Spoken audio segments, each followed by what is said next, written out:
lied. Now we're live. Okay, now they can hear you. Minor things like that. Sweet. I'm happy we got to do this. It's been entirely too long since we've been able to play. Yes, it has. But they should be fun. So, before we start anything, for our whiskey and D&D, or alcohol and D&D, whatever we want to call it now. Yes. Let's start with Austin. What are you drinking tonight? Oh, well, I'm glad you asked. Per my usual, it's always the Chimea River. Chai. Nice. Cider. Yep, cider. Yep. Followed by a Russell's 10-year whiskey. I've never heard of that. No, Russell's Reserve, and then a Russell's Reserve single barrel is next in line after I finish that one. Followed by, because that way, when you start drinking it, I'm going to start drinking the same thing with you. Nice. The Smokehouse. Awesome. I like it. Yeah. Very cool. Troy, what about you, sir? Super simple today. I'm a High West guy, so High West Prairie bourbons. High West. I haven't actually opened the base bourbon yet, so it's like, oh, okay, it's still good. I wanted to see. I I want to see you open up the green spot that you bought. All of them. All of them. The one in the wine barrels. One at a time. The one in the wine barrels. Yeah. Nice. Yeah, I'm gonna open those later and do a little tasting at some point. But yeah, I've had all sorts of finishes and stuff that they've done with the base bourbon, but I haven't actually had the base bourbon. Just the base, yeah. Yeah. The Prairie, it's good for like. I'm not like a huge bourbon guy. I've been getting way more into Scotch, but it's really pleasant. Yeah. Okay. So Austin, your wife's having a great time. Seriously.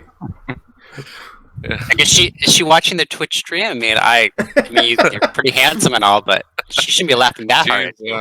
I don't know what kind of drugs she's on right now. She's doing something. Whatever it is, she good for she her. got to the bourbon before I did. That's for sure. Nice. I see. What's your wife drinking? I don't know. She's only drinking a Chimea River too. I don't know how she got so fun. So you got a 6-pack, and you have Apparently. one. She has 5. Apparently, she went through the other 4, or the 5. Good for her. I like it. All right. What will be unleashed upon the world? What is this? Wait a minute. Hold on. Are you tweeting spoilers? Maybe. Amanda, what are you drinking tonight? Just a hot toddy with ginger. Woo! Super exciting. That's fun. Mildly hungover, so I'm not drinking. You're mildly hungover at 7:45 in the evening? I know. I had a since Wild Wednesday, did we? Wow. Wednesday. It's finally You're still coming hungover off. from yesterday? Wow, Yes. that's an impressive. Ouch. Tired. You drank a So lot what was yesterday, apparently. What was yesterday? What was yesterday? Was it a secret day? Nothing. It was Wednesday. It was Wednesday. Wednesday. I mean, I don't know what your Wednesdays are like, but man. How else do you get over hump day? I have to go check on something. I think something's in my apartment. I'll be back. Yeah. Is it a xenomorph? You should probably leave the video on so we'll see if you're killed. But, you know. Yeah. That's fair. Suggestion, you know. Okay. John, what are you drinking? I'm finishing up some Juicy Hazy by Voodoo Ranger, New Belgium Voodoo Ranger. And then I'm going to open up, nothing too exciting, but a Knob Creek. Oh, 9-year. Knob Creek. Which one is that one? Hold it closer. I need to. This is the 9-year. Where's my... You lift your fingers. Your fingers are covering the good info. Let's read the undertext. There we go. Yeah, 100 proof. There we go. Nice. Bottled and bond style. Love it. Yeah, love it. Bottle and bonders. Well, 100 proof traditionally is bottled and bond. Probably wasn't bonded, but you know. Yeah, that was the. I couldn't see it on the label because I said that, but I'm like, wait a minute. Yeah, bottle and bond is 100 proof, but yeah, all bottled bond is 100 proof. Bottle and bond. Exactly. Probably wasn't bottled and bond, but it's bottled and bond proof. Yeah, because it's older than you normally get in bottle and bond. exactly. I'm Amanda's just still talking about alive. that. Did you Yeah, beat that's that? fine. Did you beat I that? think there's Lick up, Amanda? something. I think there's something in the ceiling. That's Luna's creepy. like freaking out in the kitchen, looking at the ceiling, and I think there's something up there. I've heard scratching before. Ah, Is it? I asked you if it's. Do you think it's a xenomorph? It could be. It's where probably the a face scene. hugger. Yeah. It's possible. Maybe. One can never know. If Amanda start Now. looking sick, we know what happened. She's literally just looking at the wall. It's scary. I don't know what she's doing. I don't know what She hears she's something. hearing. I didn't hear anything. Just the mouse. Should be fine. It's If fine, just nice. I'm just gone, or might be just blood. Until it dies in the ceiling, it's fine. Then it's a problem. You'll know later. Oh yeah, that's the worst. Nice. All right, Todd, what are you drinking? I don't own it. I don't care. I opened up. Oh, you will. Let's see. Ale Smith. This is their Hawaiian Speedway Stout. I've Yummy. actually held on to this for a little while, but for some reason tonight felt like a day of celebration. We're back together. Woo! Yeah, Party, nice. if you will. I'd pour each of you a shot, but I guess I can't, so I'll have all of yours. Here, You you pour it. can and Nice. just drink all the shots. That's right. Mhm. Todd is also going to be Something like sloshed by the end of the night if he finishes that. Well- Yeah, it's 12%. The Speedway Stout. It's 12%. Yeah. It'll be all right. Just eat some bread, and you'll be fine. yeah, we'll Eat some see. bread. We'll see. Okay. So I And am. Christos, what are you drinking? I'm very excited. On Austin's recommendation, I had my brother-in-law get me the Smoke Wagon unfiltered, uncut, unfiltered, straight bourbon whiskey. So I'm so excited. I've been very excited to try this, and I was like, Yeah. well, there's no better time than with friends, as much as we Yes. can be with friends these days. So I'm gonna. Hmm And what's the proof again? Or what's Yeah. So 57%? yeah, it's 57.70%, which is like handwritten on there, which is kind of a trip. Yeah. Like everything else Have is you all already- nice and things. So what that Have means? you already tasted it? No, literally, it's the first time I opened it. I literally opened the Oh, second wow, I we walked get to in. your first Very reaction. excited. Nice. All right. And so what that means is most likely this is going to be a single barrel pick. Look at the color in I that. know, Yeah, right? it's real dark. What you Wow. It's way darker than I That's a expected it to be. Beautiful color. Well, so it's uncut and filtered, which means they literally poured it from the barrel to the glass or to the bottle. There was no filtering it, no taking anything out. You're getting the pure product right there. And it was most likely an individual. Most of the good stuff they're getting nowadays is out of MGP, Indiana. And so it's probably a single barrel pick they did from Indiana.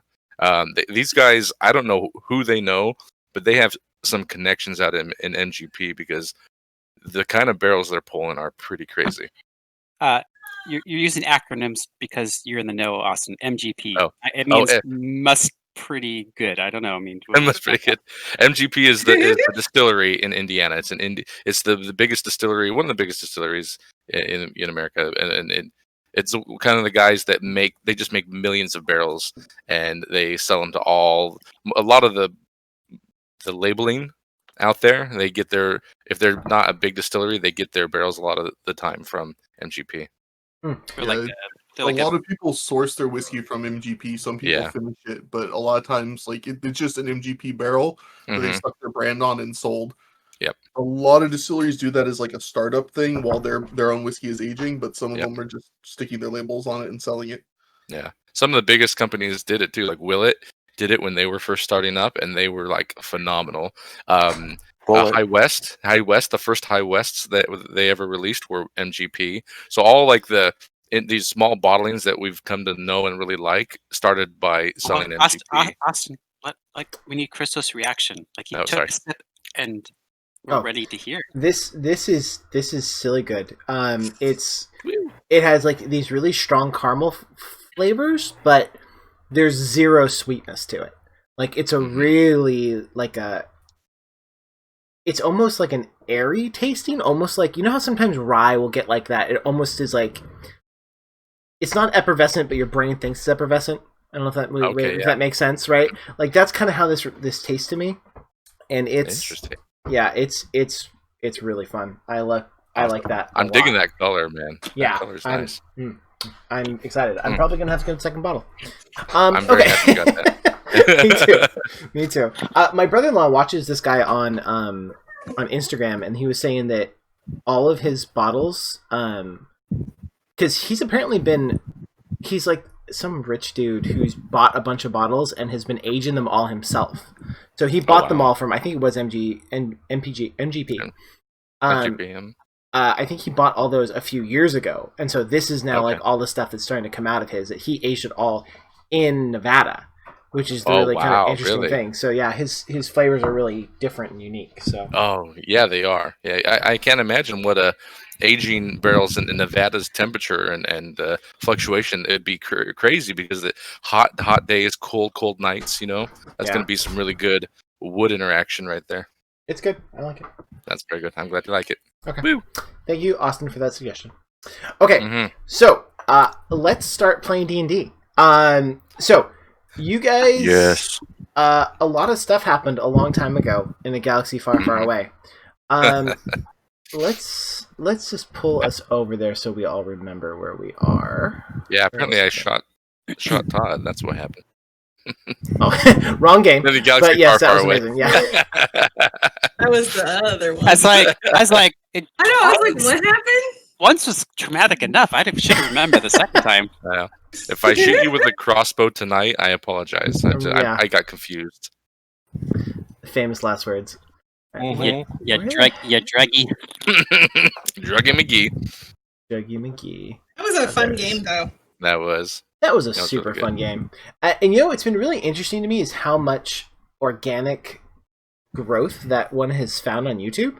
Like, so it only has like 50 views or something, but of those 50 views, 25 of them are from YouTube searches, like people looking for Alien the RPG and have found it. So it's really interesting to see like organic growth on something that people are interested in, and the YouTube algorithm finally showing something to mine. Because normally 1% or 2% of my views are from YouTube, and now they're like, and that one has almost 50%. 50%. Yeah, that's really cool. I've noticed some of your old videos coming up in my feed. Yeah, me too. I was just subscribed for a year or whatever, but it's one of those things where it just will pop up. I'm like, oh, that's weird. It never really popped up before. Took him a while to get it. It never did. Like it was like, here's a suggested video for you. It's like one of your videos from a while back or something. I'm like, oh, okay. Yeah, it's kind of interesting. I totally forgot this is where we were. I know. Where the heck are we? Why do I have a flaming sword floating around? Oh, yeah, that's right. I'm sorry. I moved everybody around. That's fine. That chain lightning was scary as heck. Holy moly. Troy, I want to thank you very much for that. That was very nice. And completely unneeded, but I appreciate it. Thank you. And you have access now to one emote. That's all I have. Just one. But it's an emote.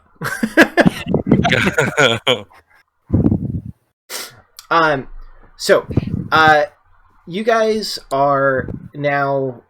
You had just killed the undead wizardy dude who seemed to be controlling the massive stone or skeletal minotaur, and it fell to the ground in death. And then after you had killed him, some of the things that you had found. By breaking the enchantment, they went around the large crystal that Kale did. There was a release of energy that killed all of the ghouls, the not human ghouls, but the ghouls that were in the water. The blast completely made them all explode into nothingness. Right. Dave, thank you so much for that follow. That means a lot to me. I really appreciate it. Thank you. Can't hear you. Sorry, I was talking to the stream real quick. We're always talking. I know. I'm sorry. They had a question that we can't know. Right. And then I'm going to kill them with. No, I'm kidding. I knew it. So it's only a matter of time. The other thing that you guys noticed was, although Kale didn't say anything about it, I'm reminding you, Kale, that smell that you had remembered from it as a child, you had smelled when those ghouls were alive. And as soon as the crystal was released and they all died, the smell went away. Yeah. So that's kind of the things that had happened when you were here. The other thing that is kind of important that you might need to remember was when Kale, you had done the detect magic across everything. You had seen there was the crystal in the middle was a swirling mess of different kind of magics, and then at the very center of the stone was a very small bit of necrotic magic that was swirling in the middle.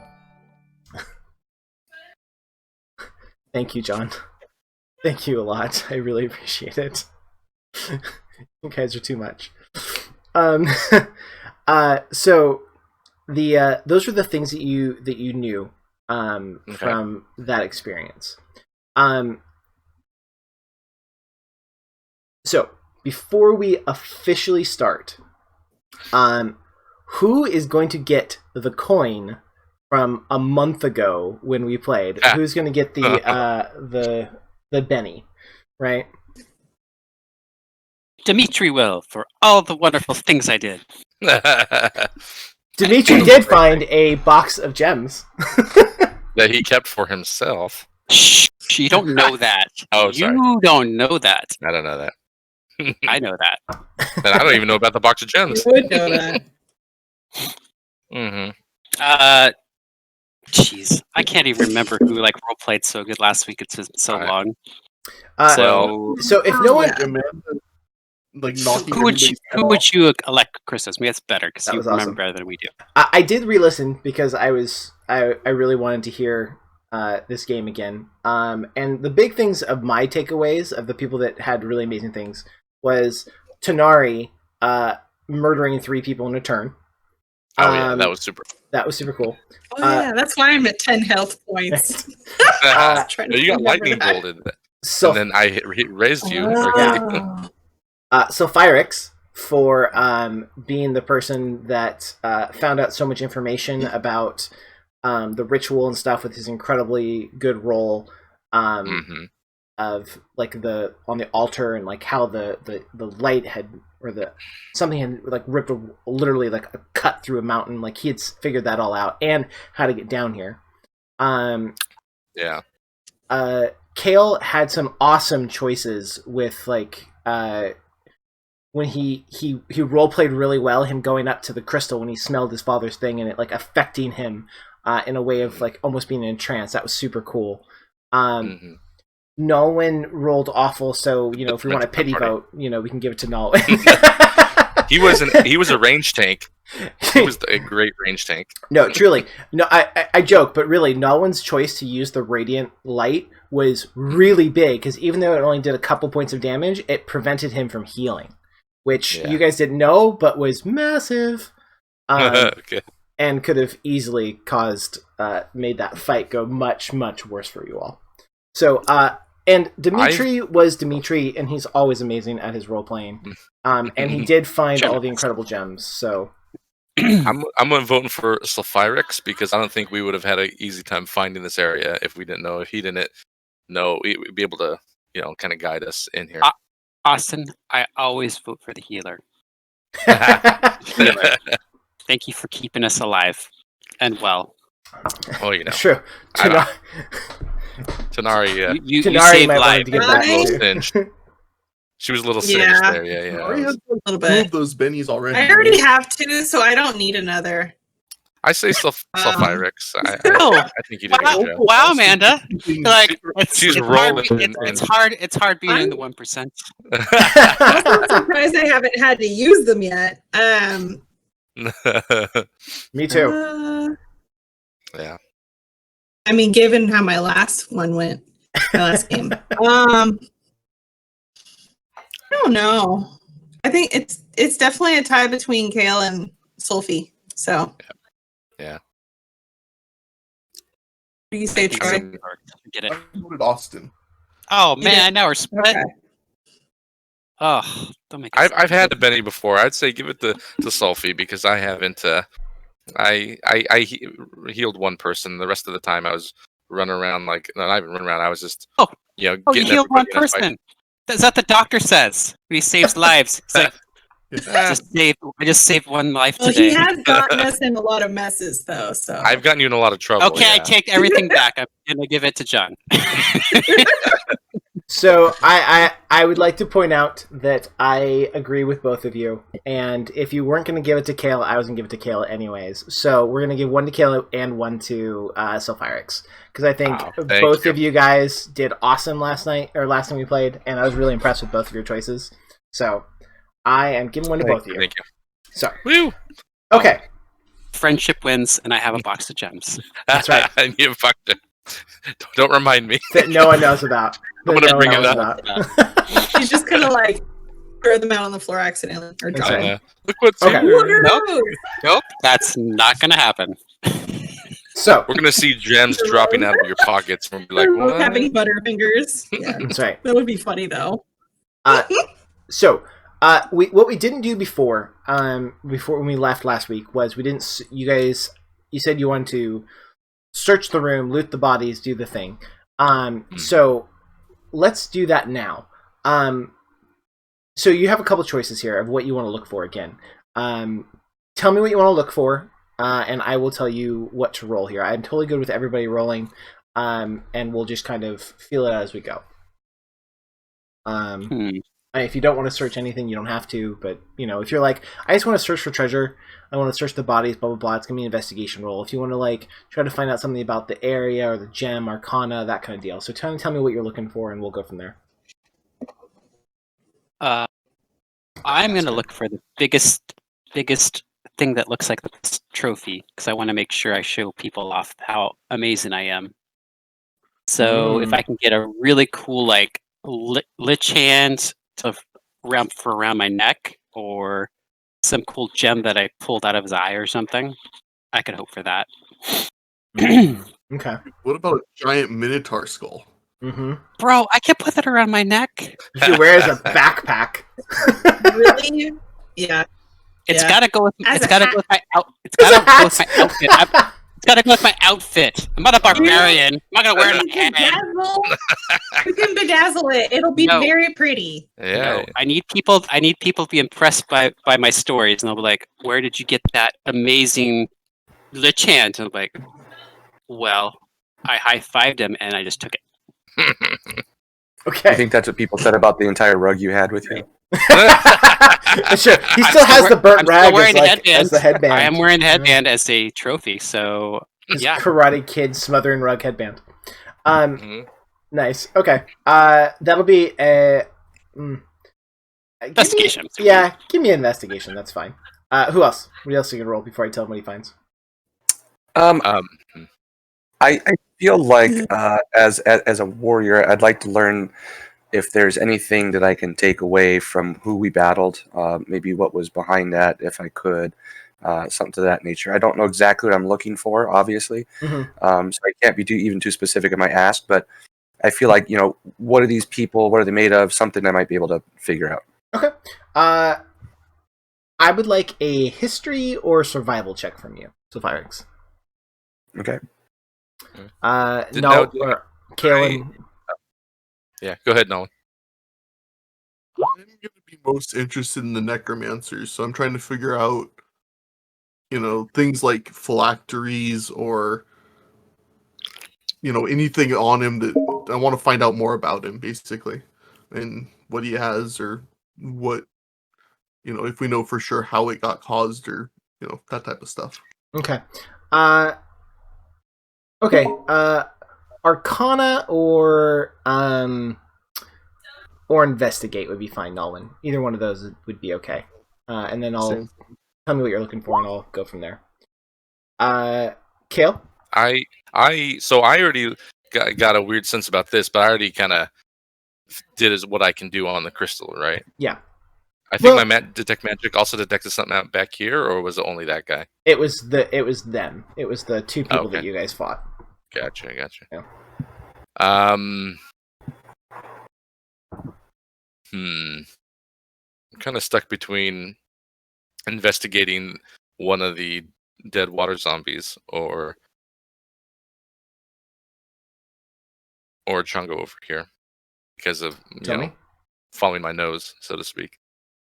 If you're following your nose, you would go to the ghouls.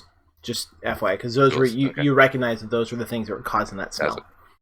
So then that's what I'll do. I'll go to the ghouls and investigate those. Okay. I would like same survival or investigation. Either one, I'm okay with.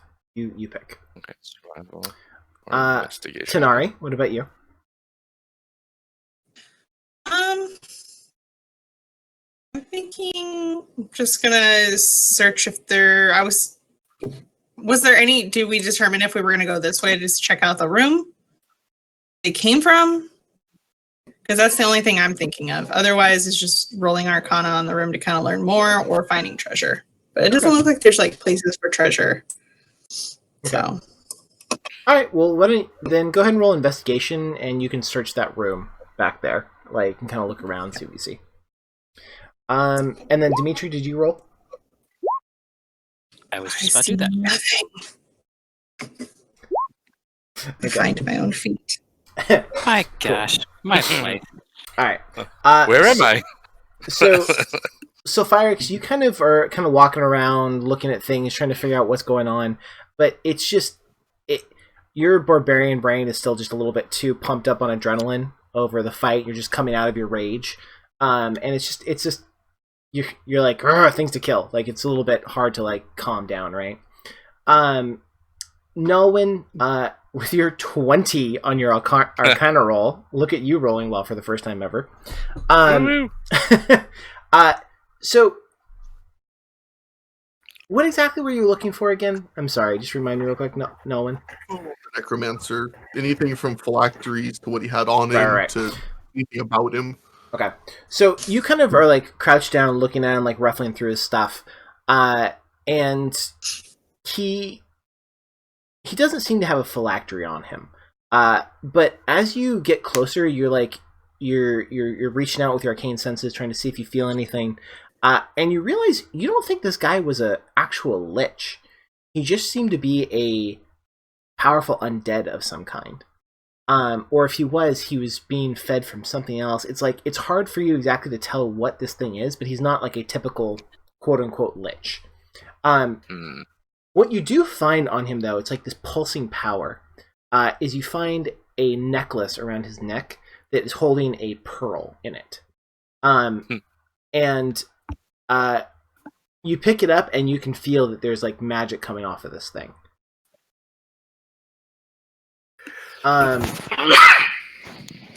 Also, with that 20 roll, I think you also... the immense amount of power coming off of the gem in the middle of the room is a little bit overwhelming, right? It's kind of like you're trying to listen to something at a concert, right? Like you can, there's just like that constant loud noise, but then you can also kind of often hear other things. And there's something happening underneath everything. Like you can't put your finger on it, but like, there's something magical happening below you. Tanari, you found nothing. I'm sorry. Kale, right? Yeah, I'm very sorry. Kale, you walk over and you're kind of like kicking these ghouls, right? And now that you have a second to like look at them. Like, you're like, yeah, these are definitely not humans. They've never been human. These are definitely not human. They almost have, like, a fish-like face, almost, with sharp teeth. But these are definitely not the small little fish people you guys fought with, that were fighting with the Grung in the Dwarven Mine. These are something completely different. You've never seen anything like this before. And they're definitely ghouls. They're undead. And they are undead, but they are very dead now. They're real dead. Okay. Full dead. 100% dead. Full dead. Full dead. Full stop. Full dead. So they were not human. I'm taking notes. They were never human. They were not humans like undead. They were fish humanoids. Mm-hmm. They were like fish people of some kind. Fish humanoids of some kind. Okay, interesting. And I can't identify what base. No. Race they would have been, or culture, or anything like that. Correct. And tell you that. Okay. Dimitri, forgive me. What were you looking for? Gems. Trophies, things I can show off to people. Trophies. Yeah. People got. So I mean, he's not a real lich, but maybe I could get like a lich toe. Right. Yeah. So you are like, maybe I should. And you see there's kind of people around him or whatever. You're like, eh. And then you walk up to the huge Minotaur and you're like, oh yeah.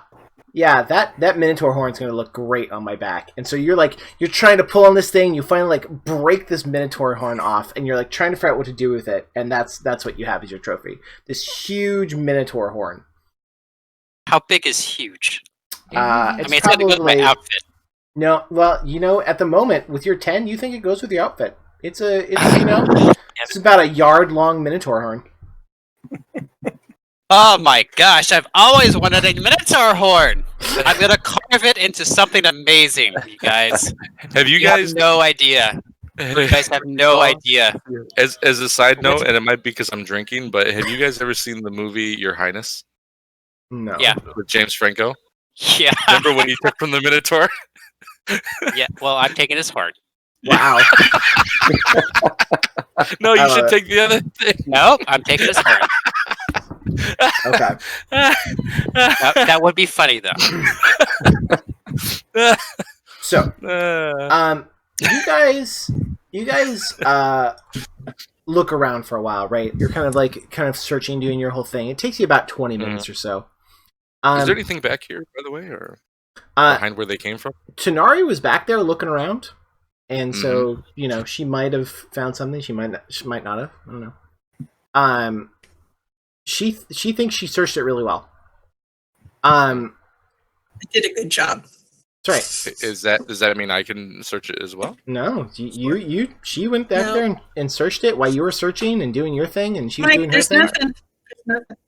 Yep. I just figured I couldn't find my way back there. Nalwyn is going to communicate that he thinks something magical is happening under them.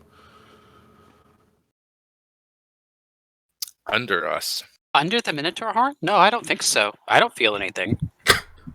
Sulfy, you're the one that got us here. Do you know anything anywhere that we could go that would take us further down below this this area?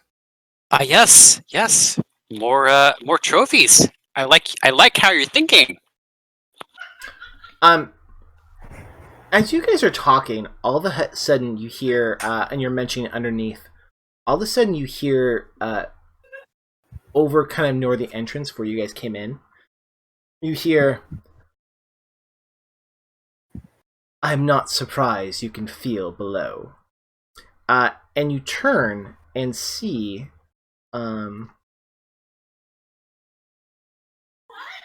you see what you first think is a man standing there in full pirate regalia. The long jacket, the big tricorn hat, all the things. Matter of fact, you would swear that it's your captain's gear, like the stuff that he normally wears. Captain Steele's. But a skeleton is wearing it. And in its eyes are two pinpricks of blue glowing light. And a moment later you realize you're looking at Darius. Darius. Or I'm sorry, Darius. And he is the Lich. And he was on the ship. And he is now standing before you in your captain's clothes. And he is standing tall and erect. His hands are behind his back clasped. Standing very unlike you had seen him before. I'm going to turn to Nalwyn and be like, Nalwyn? What's going on here, buddy? Told you I didn't trust him. Darius, you look well. I love your hat, sir. So he, I don't know if you could tell if he smiled, right? You don't even tell if the skeleton smiles. But his head slightly cocks to the side in an amused way. And he walks up next to the gem up here. And as he's walking, he's talking. And he says, I feel much, much better. He's like, you seem to have released something that has been pent up for some time. And he takes his one hand from behind his back, his left hand, and he holds his hand up to you. And you all immediately recognize that he does not have that binding silver bracelet on his left wrist. Oh.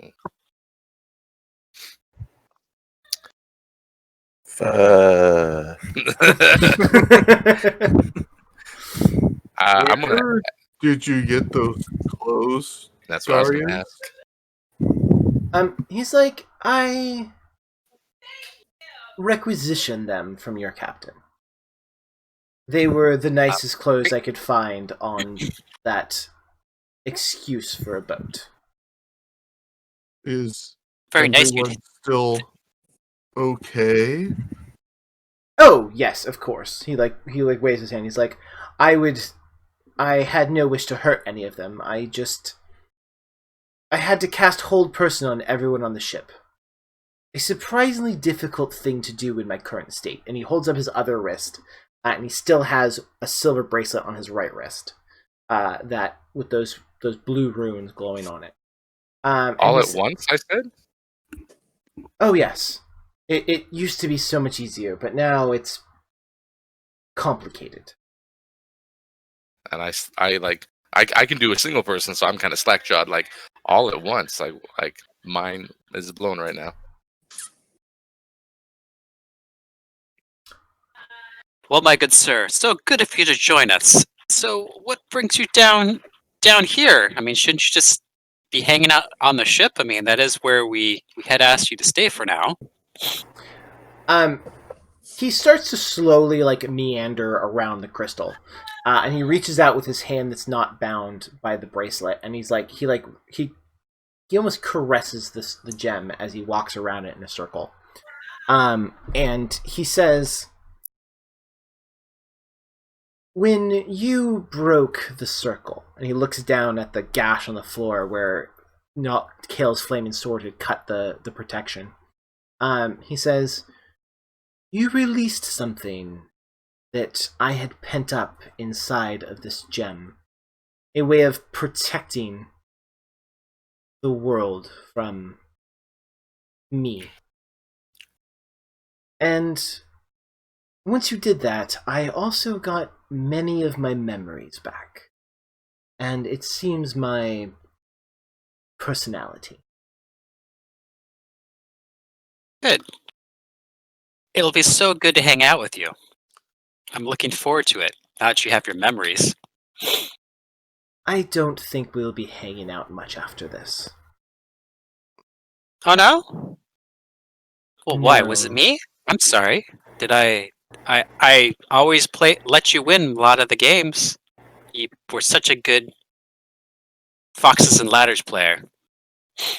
He's like, "I must say, I am quite impressed at how kind you all were to me in my disgusting state. It was rather embarrassing, so to speak, of my state. But I am grateful for what you did." It's like, but far more importantly, I believe we need to speak of the problem. It says, well, maybe I should begin at the beginning. It says, I'm assuming you all saw the town up top. Yeah. We did. Destroyed one. He says, that was... That was my handiwork. It's like, I killed every living thing on this island to achieve immortality so that I could protect the world. I needed more time to find a way to protect it from the coming darkness that is so close at hand. It's like, that was 500 years ago. And when I did that, I bound my soul to this. And he, like, touches the stone next to him. And he's like, this is my phylactery. This is the part of me that is immortal. It's like, I'm telling you this because of the fact that if things ever go out of hand, this, he taps it, tink, tink, tink, is how you have to kill me. What would get out of hand? He says, after I... Sorry. The laugh track to this is awesome. I love the laugh track to this event. Okay, so... You don't have to mute yourself, Austin. It's fine. So sounds like a maniac. he says, the people that lived on this island were not something that even resides on this planet anymore. They were beings of ancient time, barely past the concept of making tools. It's like they were the closest thing I could find to where I could create a lot of souls to separate myself from my earthly body, with having the least effect on the world and the least negative consequences. However, once I did so, like, I seem to have slid into a form of selfish thought, so to speak. It was hard for me to see the bigger picture anymore, and only saw it as my own skill, power, and effort to stop the darkness that is coming. My assistants, they pointed it out to me. And in a moment of clarity, I locked my power away by surrounding the stone with these runes to keep part of my power locked away. This was this was a good choice on my part, and binding myself. And he held up his his left wrist that's now gone. He said, and binding myself to keep it that way. I could keep most of my mind and most of my power, but not all of it. It seemed to help. I cleared my mind, and I was able to continue my work. One of my good apprentices, and he points to the dead person at Nalwyn's feet, says,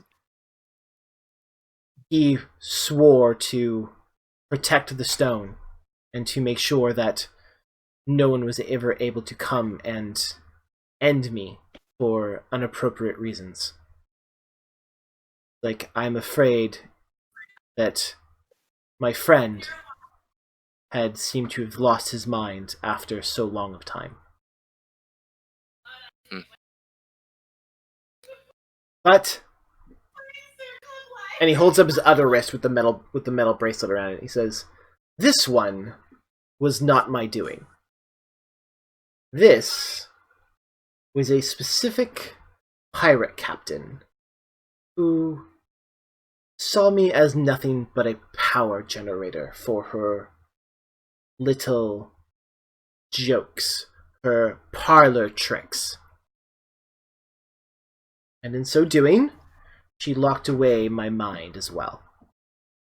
I will not be so kind with her when I find her."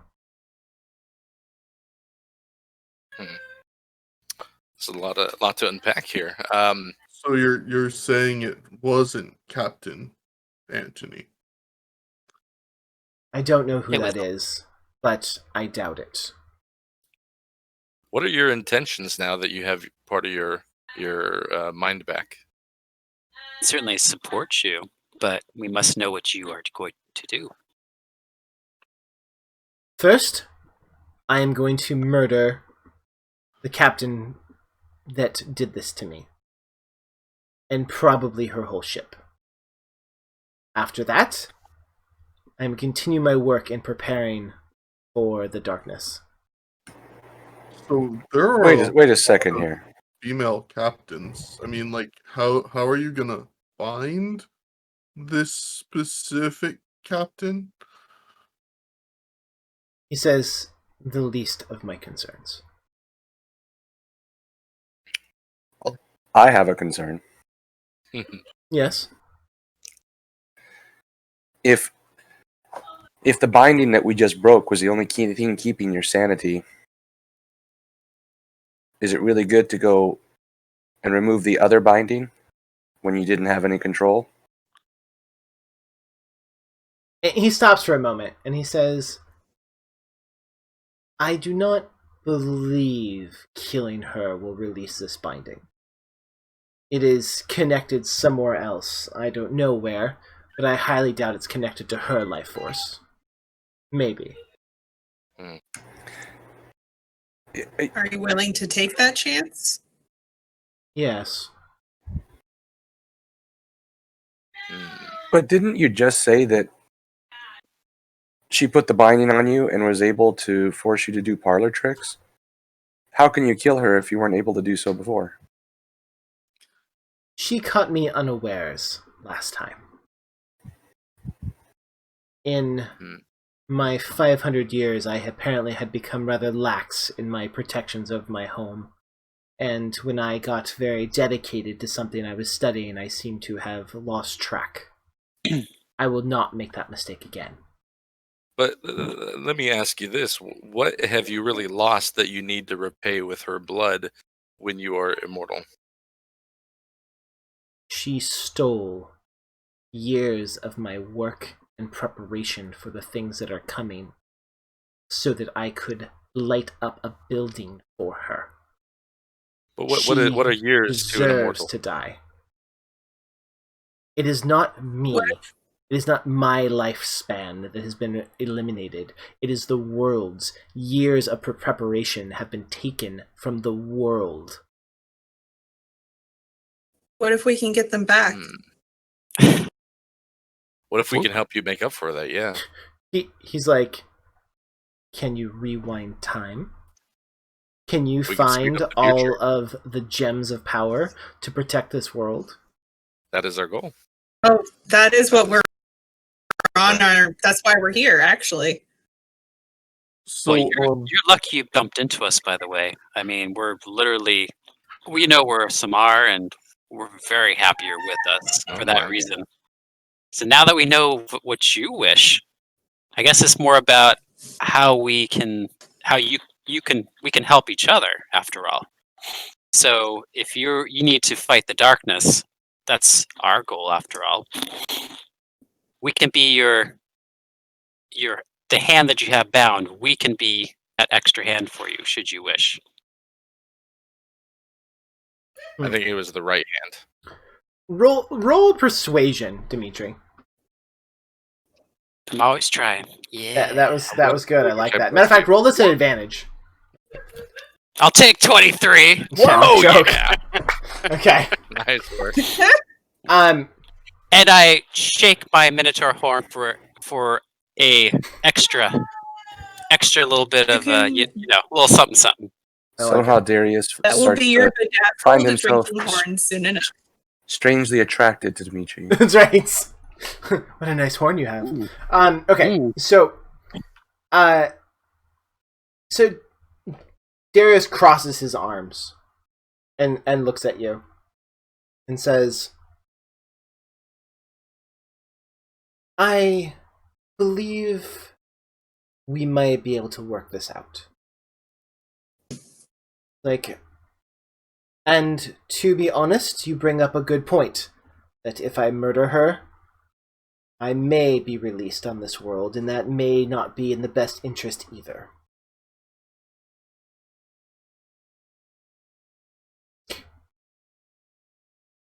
Do you know of the Stones of Power? We do know of them. Just what we've been told. Yeah. We don't know much. I only know of 2. This one, he taps the one next to him, which I made sure that I was forever connected to, so that I would ever know of what happens to it. And a second one, hidden actually beneath this very area that we are in. Somewhere in the glass aisles is a place of power, a area deep below ground where all 4 of the stones must be placed to protect this world. I was never able to find it. However... So we have one of the stones in the place of power, and there are people protecting it, so we should be fine. And his head snaps to you, and you hear all of his bones clatter, and he looks at you, and he's like, "You have found the place of power? And one of the stones? Which color? Which color was the stone in the place of power?" It was really pretty. I think they call it the Ocean Stone, so...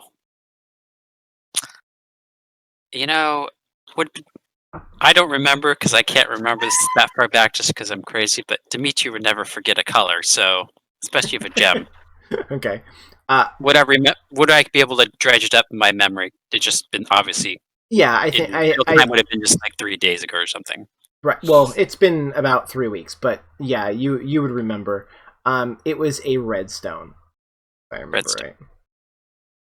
Okay. That's what I was thinking. Well, it's what you remember. Red. We're definitely going to tell him what you think, because you're the game master. It's a good call. Yeah. It was mind. If it's not, I'll change it to it. It's red. It was actually a bright red stone, my good sir, and I never forget a gem. Ever. It's royal blue. Royally red. And you're sure it was absolutely this shape and size, and he points to the gem next to him. Ooh. Does the gem look like the same gem I have on my written picture that I got? Oh, the one that you drew from the one down? Correct. Yeah. It looks exactly the same. Just different color. I'll even pull out the picture and be like, I actually have a picture of it. No, it's not red. And he snaps it out of your hand, and he's looking at it, and he's like, yes. This means this is wonderful news. He's like, and he hands you back the picture, and he says, who is protecting it? What army did you hire to protect it? Or was it a great wizard, maybe? Well, we wish we had access to such a powerful person, but we left behind a full people of civilization of frog people to protect it with their lives, and they have thus done so far. We have but just to go back. You're telling me that you put Grung in charge of protecting the world. Grung! They kind of put themselves in charge. Sometimes so, they're pretty good. Much choice. Sometimes we don't pick the fellows that we fight with, but they are the people we fight for. And you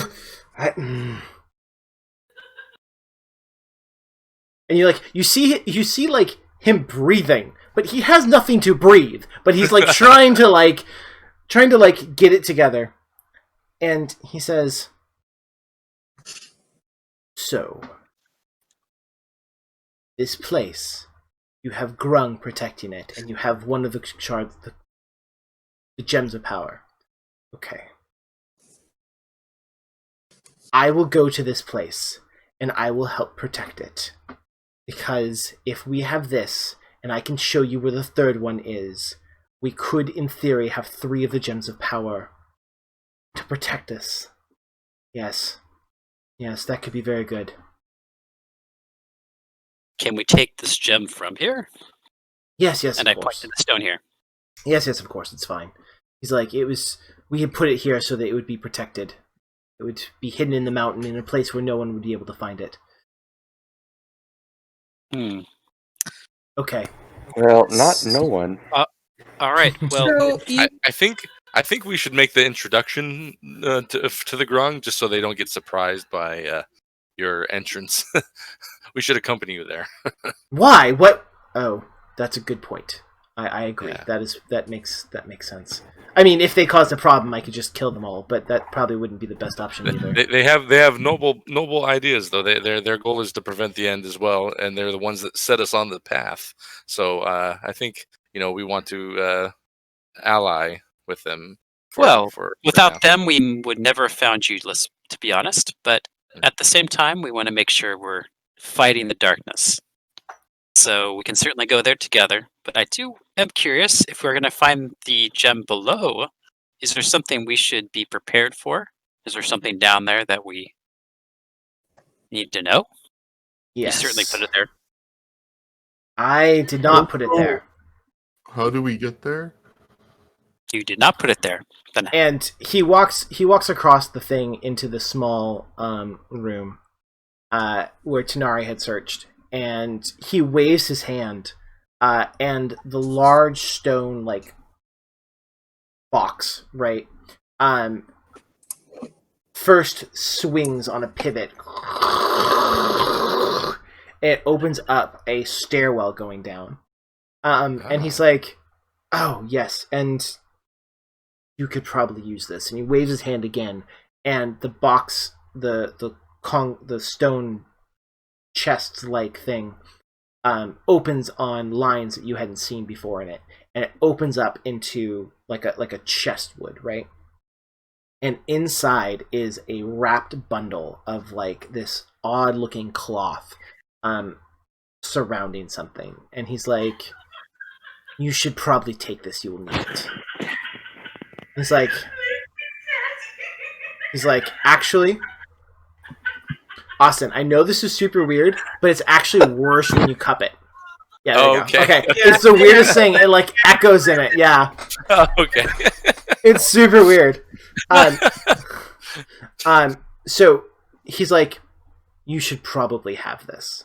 And he grabs this bundle and he throws it to Nalwyn. And Nalwyn, you catch it, and it's heavy and long, and you start to unwrap it, and you realize that the binding around it is a cloak, and inside of it is a large, great, rusty sword, in a design you've never seen before. This thing is the strength. It's normally great swords are right. They're long, two-handed swords with a wide blade on it coming to a point in a very symmetrical kind of look. This thing, the blade is slightly wavy coming to the end, and there's a large hook at the far end of the blade, almost like an axe head, like a reverse axe head on the end of it. And the blade is rusty and pitted all throughout. And it's not a very great sword. It's okay. It's an okay sword. It's an okay sword. But no one just touching it, you feel power radiating off this thing. You also feel it in the cloak lightly. So, who wants a big sword? If it's another cloak of billowing, I'm gonna shoot myself. Well, I hope it's pants of billowing. It'll match my cloak. No one wants that. No one wants only that. person that uses a two-handed sword is, I want it. I don't know if you're right about no one wants it. Is anybody good with a big sword? Sulfyrux? I'm trying to think of how my character is reacting here, because I'm still not sure there's anything that's convinced my character that we're supposed to trust this guy. Sure. He didn't kill us. Coulda. Yeah, but now we're going on a murder mission with him, or maybe murder mission with him, for a grudge that's 500 years old, for something that we still don't know what he's going to do. We're trying to prevent that grudge, actually, I think. No, I know that we're trying to protect it, but that's what he wants to do, and we got there. I'm not trying to over metagame this very much, but I'm still. Too, but Yeah, I got some. Sulfyrux would have some questions, but if Nalwyn wanted to hand me the sword, I would be happy to take the sword. And he's looking around and he kind of looks at you. Is anybody good with a big sword? Yeah. Big sword. I would probably say, let me see that, and maybe see if there's anything in my knowledge base that I know anything about, and try and use that to make a decision about our maybe friend here, for sure. That seems like something I would want to do. So, okay, so Sulfyrux, you touch this blade, you take it from him, and it's big rusty blade. Big rusty blade. This thing, yep. I mean, this is for like retrospect, right? Imagine a super fantasy, sword straight out of Final Fantasy, right? But it's old and rusted, and the blade's weird and strange looking. It's an odd design. But as you heft this thing and look at it, you realize what this sword is. This is a Vorpal blade. Like, this sword is designed to remove the heads of your enemies. It's old and beat up and has been through things that you can't even imagine. But this blade is truly a relic and very powerful. A true Vorpal blade, like a brand, like one that's in perfect condition. Whoop, who would lose? Lost John. Lost John. That was bad timing. Like, tell us what you're getting. He's like, I don't want it. Goodbye. He's like, I'm done. Horrible crap. It's not even a new blade. You gave me a big rusty. So you just tell me about the wonderful cloak I got while we're waiting. I was about to say I would go to Noel and be like, let me see that cloak. Oh, is it a beautiful color? I know I would. I'd be like, oh, this is great. Look at this. Look at this. Look at this material. It's this good stock. Oh my! Probably a billowing cloak of swim speed. It doesn't matter. There he is. Yeah, no, down. Sorry. The cloak. Okay. Sorry, Discord took a dump on me, then had to do an update. No worries. That's the way things go. You're in your blue now. That's kind of cool. Yeah, you're like a Smurf. It's my other screen's all in blue. Totally fine. So you as you hold this thing, right? And so the meta knowledge, right? As a barbarian, as someone who's used to war, you would recognize a Vorpal blade. But Vorpal blades that look like they're in perfect condition and are awesome and all that kind of stuff, like the ones that are mythical weapons of the past, right? Those are +3 weapons and like do all this crazy stuff and like lightning spews from them and like they're a very specific thing. This is not that. This is like the disused younger brother, maybe step cousin, right, of what a true Vorpal blade is. But it looks to be in that realm. It looks like it may have once been one of these great mythical blades, but had long since been deteriorated and by something. Some kind of magic had made it not as great as it once was. But it is still this is something that every warrior would love to find. Also, it's weird seeing you in glasses for the first time ever. Just saying. Yeah, it's they're blue glasses, blue light glasses. Yeah.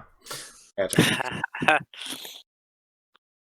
Okay, well, I'm gonna hold on to it, I guess. Are you going to attune to it? Meaning, in game terms, if you hold on to a weapon for an hour and like actively try to like keep it with you and become part of you, you will bind to this in a way.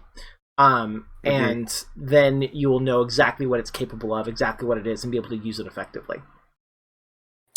Yeah, I mean, I would.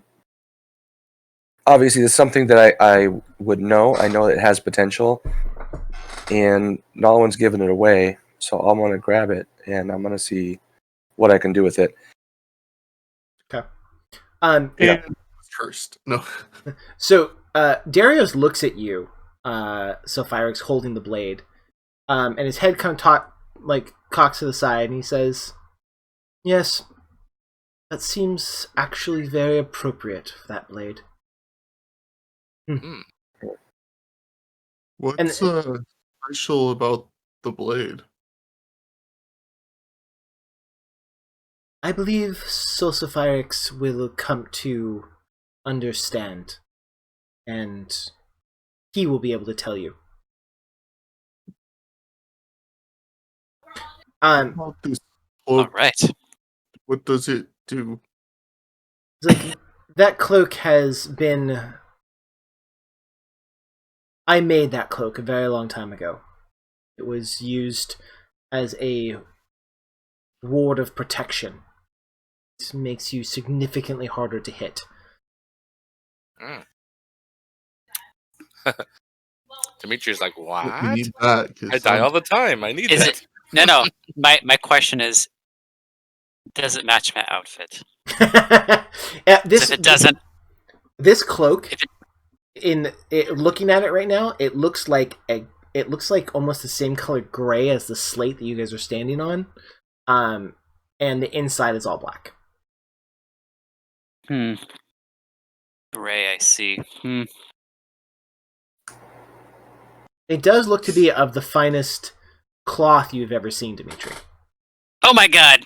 I want it!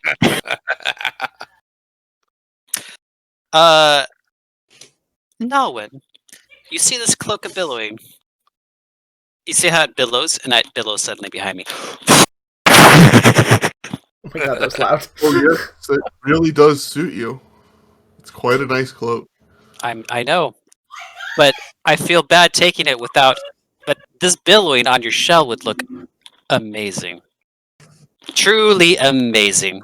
It would suit you in every way. I think we need to play some games back at the ship to decide who gets the cloak. We're going below, good sir. He needs to look his best. He needs to billow. That's what I think. I don't think I need to billow. Well, wear it as a hat. It'll be a great billow here. Nalwyn, I can promise you the next 5 blessings I cast will all go to you if you give me that cloak. Oh, it is of the finest material. I see. I will bless you. I will give you Tempest blessing if you touching me, but give me that cloak. If you want it, does everybody really want this cloak? Tanari, honestly, you might want it too. Tanari needs it. Yeah, I was thinking Tanari really needs this. It would be nice for her to have it. Oh no, they're all fighting over it. You know what? I won't fight you, Cal.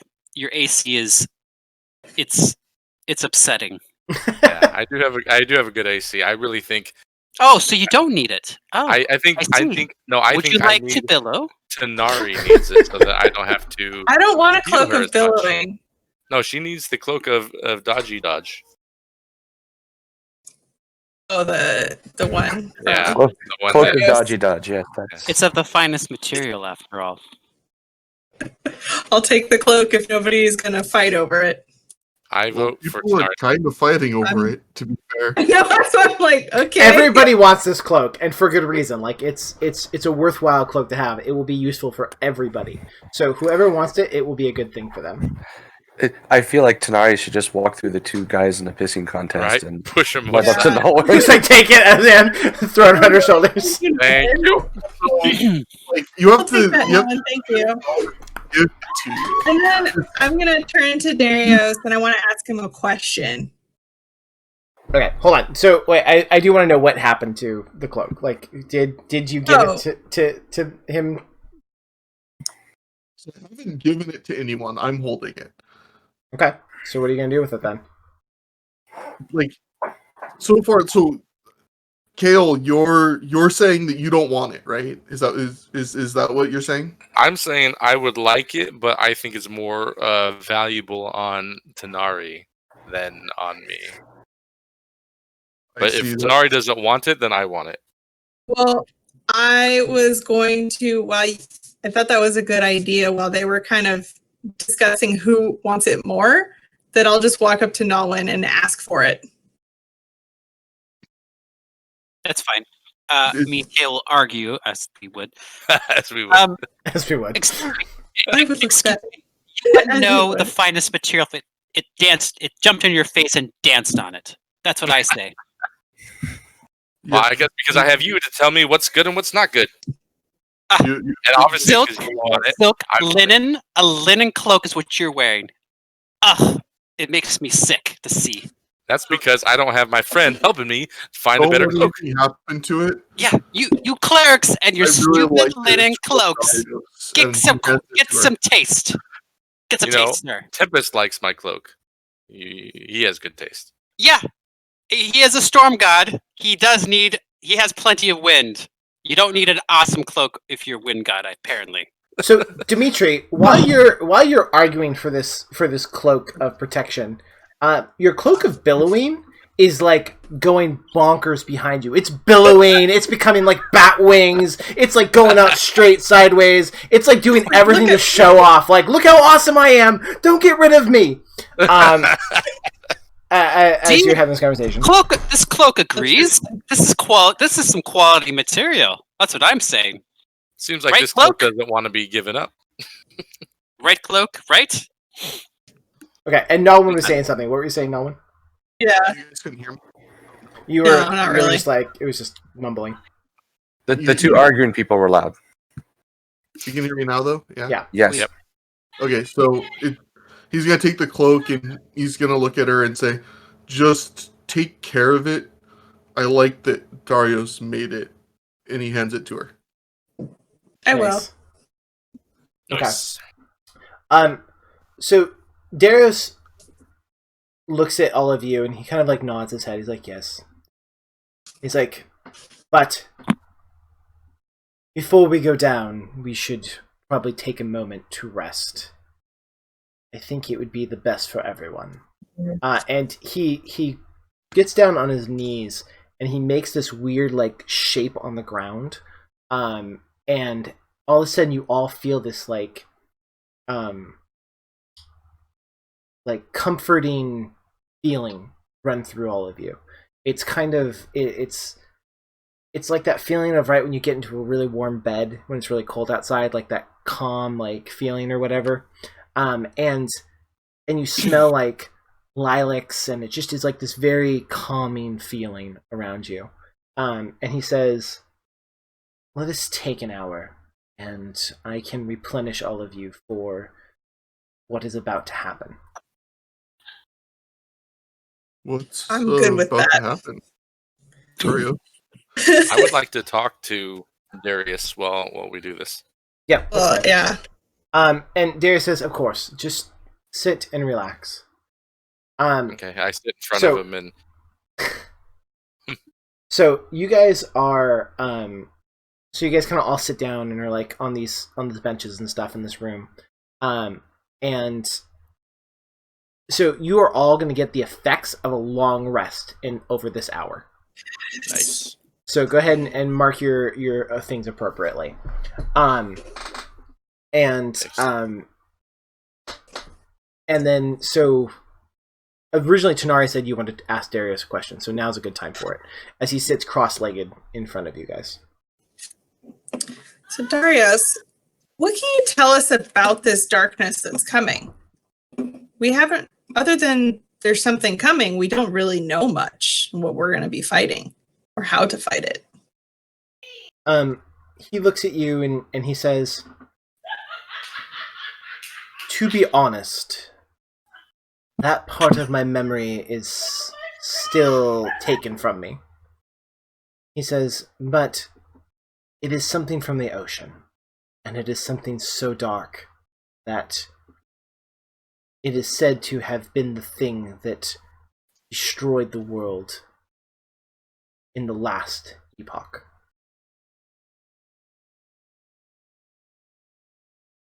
He's like, that is all I can remember from that time, unfortunately. I'm so sorry. What do you think there's any writings about that time? Maybe we can try to research that, get a better idea of what we're going to be up against. he puts his hand on his chin and starts like stroking his chin. You can tell he must have had a beard at some point, right? Like, cause he has that same like thing that everyone with a beard does, where they run their fingers through it, right? But he has nothing there. Right, that. Yeah. And so he says, "Now that I think about it, I seem to very distinctly remember working on some works about it. I wrote it in a book." Did that book look like this? And I suddenly pull it out of my cloakability and like this. He looks at that book and he takes it from you, right? And he's like, "This is my journal." And he starts like flipping through it. He's like, "No, this is not what I'm talking about. But thank you for returning this. This means much to me." And he like closes it and like puts it in his satchel. I have a book.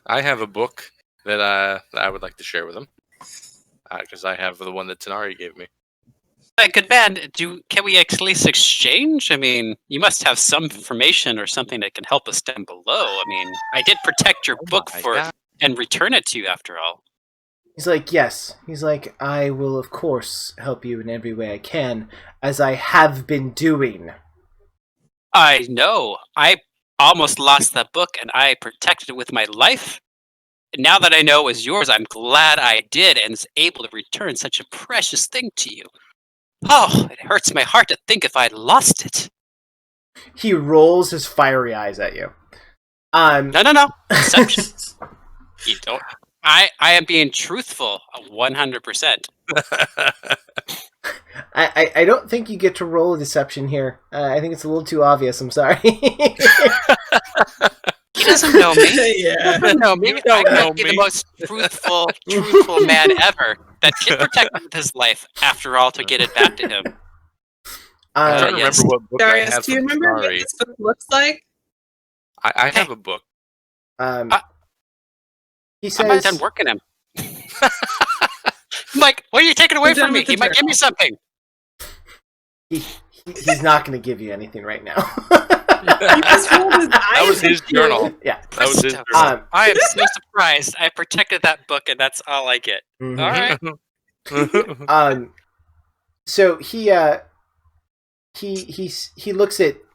Sorry, someone asked him a question. Who asked him a question? Something about. I asked if he knew what the book looked like, right. or remembered what the book looked like. He says it was multiple volumes. I did multiple volumes. I don't remember what they were. They were all black leather bound.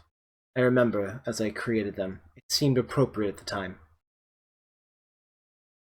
They're probably likely back at the house, correct?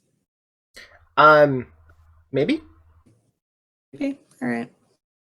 I would like to show him the book. We need to go back and burn it down anyway. So I want to show him the book that I was given by and the ladle as well. I would like to share. Great. Don't give him stuff; he'll take it from you. So do either of these look familiar? Can I present those? He looks through the room. He won't give you anything for it because he's a jerk. He looks through the one that you handed him, Kale, and he's like, "Oh yes." He's like, "This is one of my books on bindings." Like, "Yes, this is very useful information." He's like, "This is exactly what I used to create these bindings upon me." He like closes it and like hands it back to you, Kale, and he's like, "It is probably best if I don't have access to this again." I respect that. When you know anything about this ladle, and I whip out the ladle with the runes on it. He says, "Yes." He kind of like whipping out a ladle, by the way. I just whipped out my ladle. Yeah, it's a thing. Lying. And he looks at it and he's like, "Yes, that is what I said before. It is an item I used a long time ago to work on artificing. It meant a lot to me at the time, but I have long since gone past it." Okay, good to know. All right, I'm gonna do something. All right, I'm gonna sit down in front of him, like kind of closer than is respectable, you know, kind of like in his personal space a little bit. Okay. And I'm gonna say to him, "All right, have this strange feeling that I should be able to trust you. It feels like you're motivate. I don't know. Something about you tells me that you have good motivations, but at the same time, I'm having a difficulty coming to terms with the current state of you, and I need you to help me understand what drove you to become what you are. And I could preface it just to say that I've known another good person in my life who took drastic means, and I need you to help me come to understand it. Okay, so he takes a moment. Like he can tell that you're asking him a heartfelt question, right? And he takes a moment. He thinks about it, and he says, imagine, Kale, that you have the power to protect the world.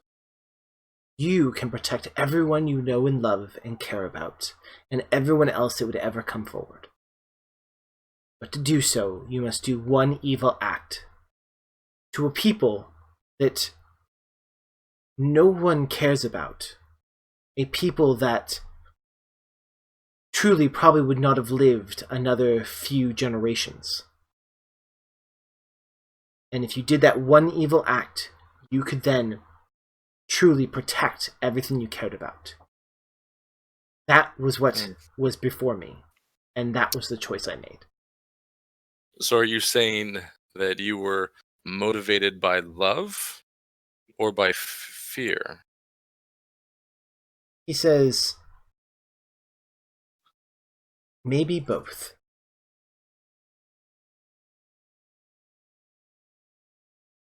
Interesting. And your concern was more than just an individual? Were you trying to protect someone specific, or were you trying to protect a world that you cared about? He says, I tried very much to protect the people of Lamani. They were good to me a very long time ago, when I was a young alchemist trying to help the world, help people that I found. And they were good to me, and so it was part of the thing that I wanted to protect. I knew the end of the world would start here, so I wished to protect them if I could. And so, and now currently they're descendants, it seems. Yeah. Many years. Many, yeah. What will you do? Do you have any idea what you will do after we accomplish our task? He says, I have not thought that long on it. Figure I will when the time comes. Fair enough. Darius, I do have a question. What is it? You haven't really told us what is underneath. I see we have a wonderful sword and a cloak that will protect our friends, but is it one of your students that's underneath there? Is there a fate worse than death, perhaps? What is down there? It's best that I show you. And it's now been about an hour. And so he stands up. Okay, so everybody, you now have your gear in your equipment. That includes the sword, the pearl, and the cloak. All of you have it. I marked it as attuned and all that kind of stuff, so it should be immediately reflecting your character stats. So you can go ahead and hit refresh. Is probably all you have to do, and then you'll be able to get it. Break. What is it, man? What is it? What's due? Do we get and just refresh my memory, is there anything for HP in a short rest? Yeah, you took actually a long rest. Like, you got the equivalent of a long rest, so you can hit the long rest button there. Yep. And you should basically get all of your stuff back. Yeah, you're like a full fresh fish. You're gonna have to treat me like I'm an idiot. No, that's the fine. button on the very top, maybe take Yeah. long rest. That one. Yeah. Okay. Okay, very, very top. I see it now. Confirm, take long rest, hit it again. Confirm. It's Austin stepped away. I'm going to use the restroom real quick myself. Yeah, go ahead. All right. So I did that. It didn't affect my HP at all, though. Okay, then just go ahead and change your HP to maximum. Okay. Click on long rest. There's a checkbox that says reset maximum HP changes during this rest. If yeah, I did not hit that. You're right. You can just take a long rest again. It won't break anything. Right. So, oh, sorry, they're peeing. Back. Shishi nai. So for those of you that, so the items you got, right? Nalwyn, you got a Pearl of Power. And it's in there. I threw it there. Sulfyrux, you got a Rusted Vorpal Greatsword.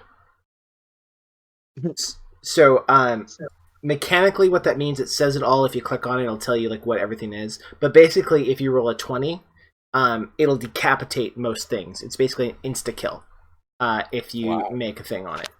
Wow. Certain things it won't work on, which is kind of up to the GM's discretion. Rugs, for instance. No, rug would totally give it to you. Rug!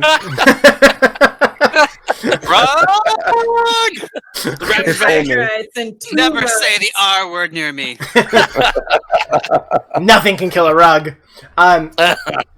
So, but basically, if it doesn't instantly decapitate them, you'll get the other thing on there, which I think is 3d8 extra damage or something. So it's all on there, and it's a +1 weapon. So you automatically get a +1 to your rolls, which is already part of it. So it's included in the system. It's really a very, very cool weapon. Did we see what the cloak does for Amanda? Amanda got a Cloak of Protection. So it gives her a +1 to her AC for wearing it. I'm so jolly.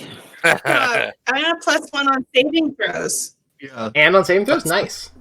Nice. Yeah, big thing with the cloak. That's really amazing. Yeah. That's awesome. So it's very cool. So big things, super useful gear that you just got from this lich. Awesome. Okay, so everyone's back? Yes, we're good. Alright, so the lich stands up in front of you on creaky knees, right? And he stands up. And he says, "Come, let us go below."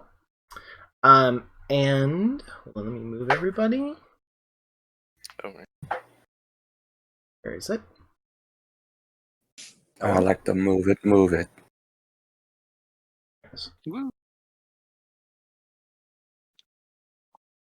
Okay. We probably have to zoom out, see everything. All the drips. Right.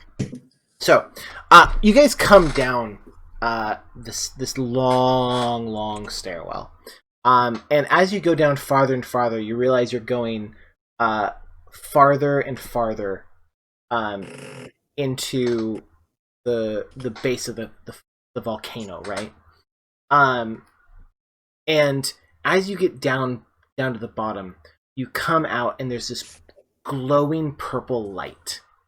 And you come out underneath and you hear water like swirling and dripping off the walls and stuff in here, and the heat is it's hot. It's like the middle of the tropics, right? It's like 95 degrees down here and 150% humidity, right? It's just like you can feel it when you breathe in and out this water. In the center of this large cavern is a huge circular pool, and this bright purple light is emitting out from the center of it, illuminating the whole cavern down here.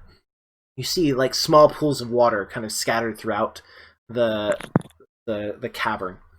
And Darius points to the large thing of water and he says, There is one of the gems of power." He says, "For some reason, this gem stops my power." And he snaps his fingers and like nothing happens. He's like, "All of my power completely taken away by being just this close to this gem." Do you have any idea why? It's like, I do not know.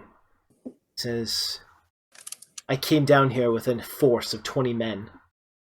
And we went to go dive down into the water and get it. But once we got close, beings came up out of it and fought us.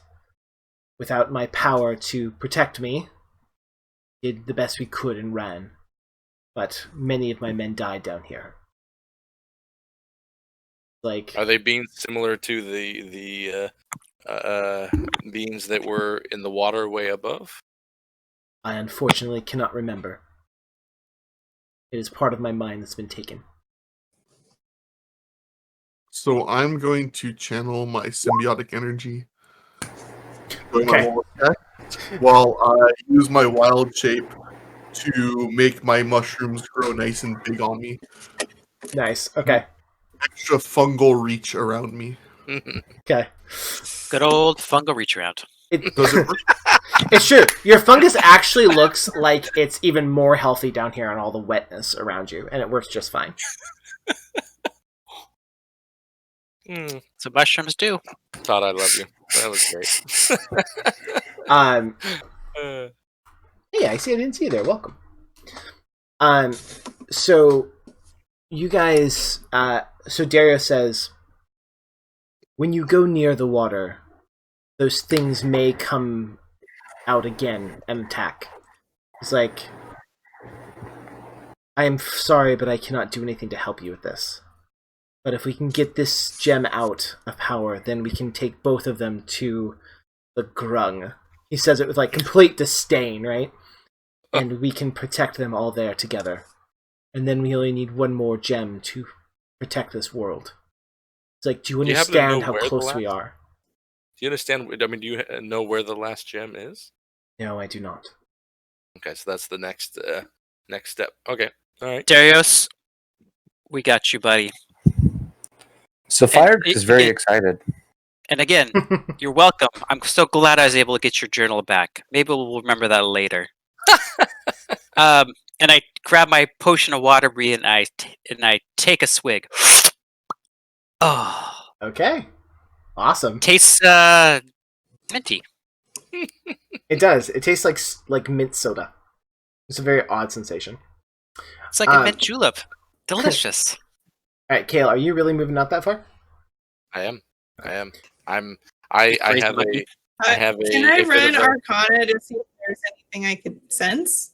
Like, I want to, or try. Yeah. Dario says, I leave you to it. I am going to go back upstairs.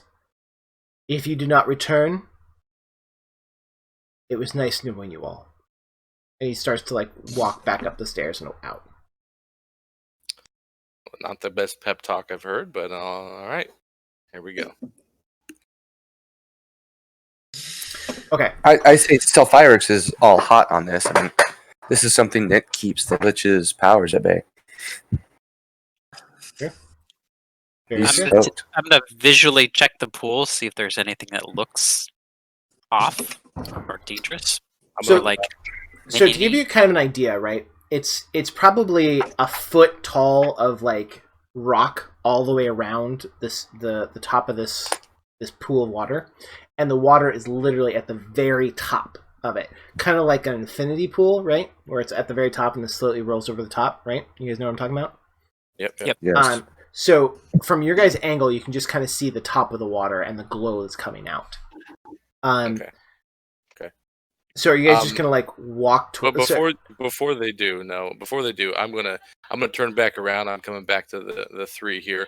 Nalwyn's a tough cookie, so I'm not worried about him. I'm gonna come to the other three here. I'm gonna say, look, we don't know what's in store for us, but the fact that Sulfy, get back here. The fact that it almost killed him and all his men. You know, we need every trick in the book. You know, and I'm gonna look up and, you know, with almost like lightning in my eyes, I'm gonna give a blessing of Tempest to the three in front of me, and I'm gonna cast. You're gonna cast bless. This guy bless on all three of them. Okay. Nalwyn's good. He's tough, but Sulfyrux, Tanari and Dimitri. I'm going to give the bless. There's one person who doesn't need help with his rolls. It's Nalwyn. It's true. Nalwyn always rolls great. Nalwyn can't hit Nalwyn. He's just he just turtles. All right. Cool. Well, is Blitz concentration? I don't actually know. Yeah, it is a concentration. Okay. Yeah. All right. Good now. Okay. I think it lasts 1 minute, right? Yeah, 1 minute. But since we're all headed to the edge of the pool, I want us to have the best chances here. Well, Kale, I do appreciate the blessed God, but since I'm not magical, I'm not really worried about it. I mean, I'm going to stab and move and use my cloak of billowing and basically defeat any foe that gets in there. I'm not really worried about it. When you say cloak of billowing, your cloak billows behind you. Show us off. Just like I said. Yeah. Is it like just a huge fart like came out of it? Exactly. Yes. It was a good breakfast. Yeah. All right. Okay. So and as we walk forward, I'm going to kind of get a firebolt ready. I kind of building a fire in my hand. Okay. As we walk forward. As you guys pull up my rapier. Okay. Sorry. It's fine. I'm assuming you guys all have your gear out at this point, and you're like ready for whatever's going to happen. I would like to maybe throw a rock over there. Okay. So you like pick up a rock and kind of fling it over there, and it lands in the pool. Bloop. And nothing. Okay. Oh. Maybe he was exaggerating. Keep that staff close, Tanari. Oh. We're relying on you to give us a heads up. Oh, because of my quarterstaff. Yep. I mean, yeah, they can't be technically surprised. It's true. Okay. So go ahead and start moving your guys. I sense if well, I don't really have high arcana, but do we know what this underground area is? Do we know if it's like a temple or anything about it? This just looks like a huge underground cavern. So Dimitri, you moved yourself all the way up to the edge of the pool. Is that right? I mean, I'd wait till my group's what have you with done? me. I'm not going to be up there, sir. Okay. Everyone kind of move your characters to how far you guys would think that you would be moving up to do the thing. I'd probably be right here. My curiosity means I'm gonna definitely want to look into the pool. I can't help myself. I literally can't help myself. I'm like, who knows what's down there? Like, I'm staying behind, so if people start moving up, I move up with them, but that's about it. Okay, that's fine. I'm going to stay behind-ish. Perfect.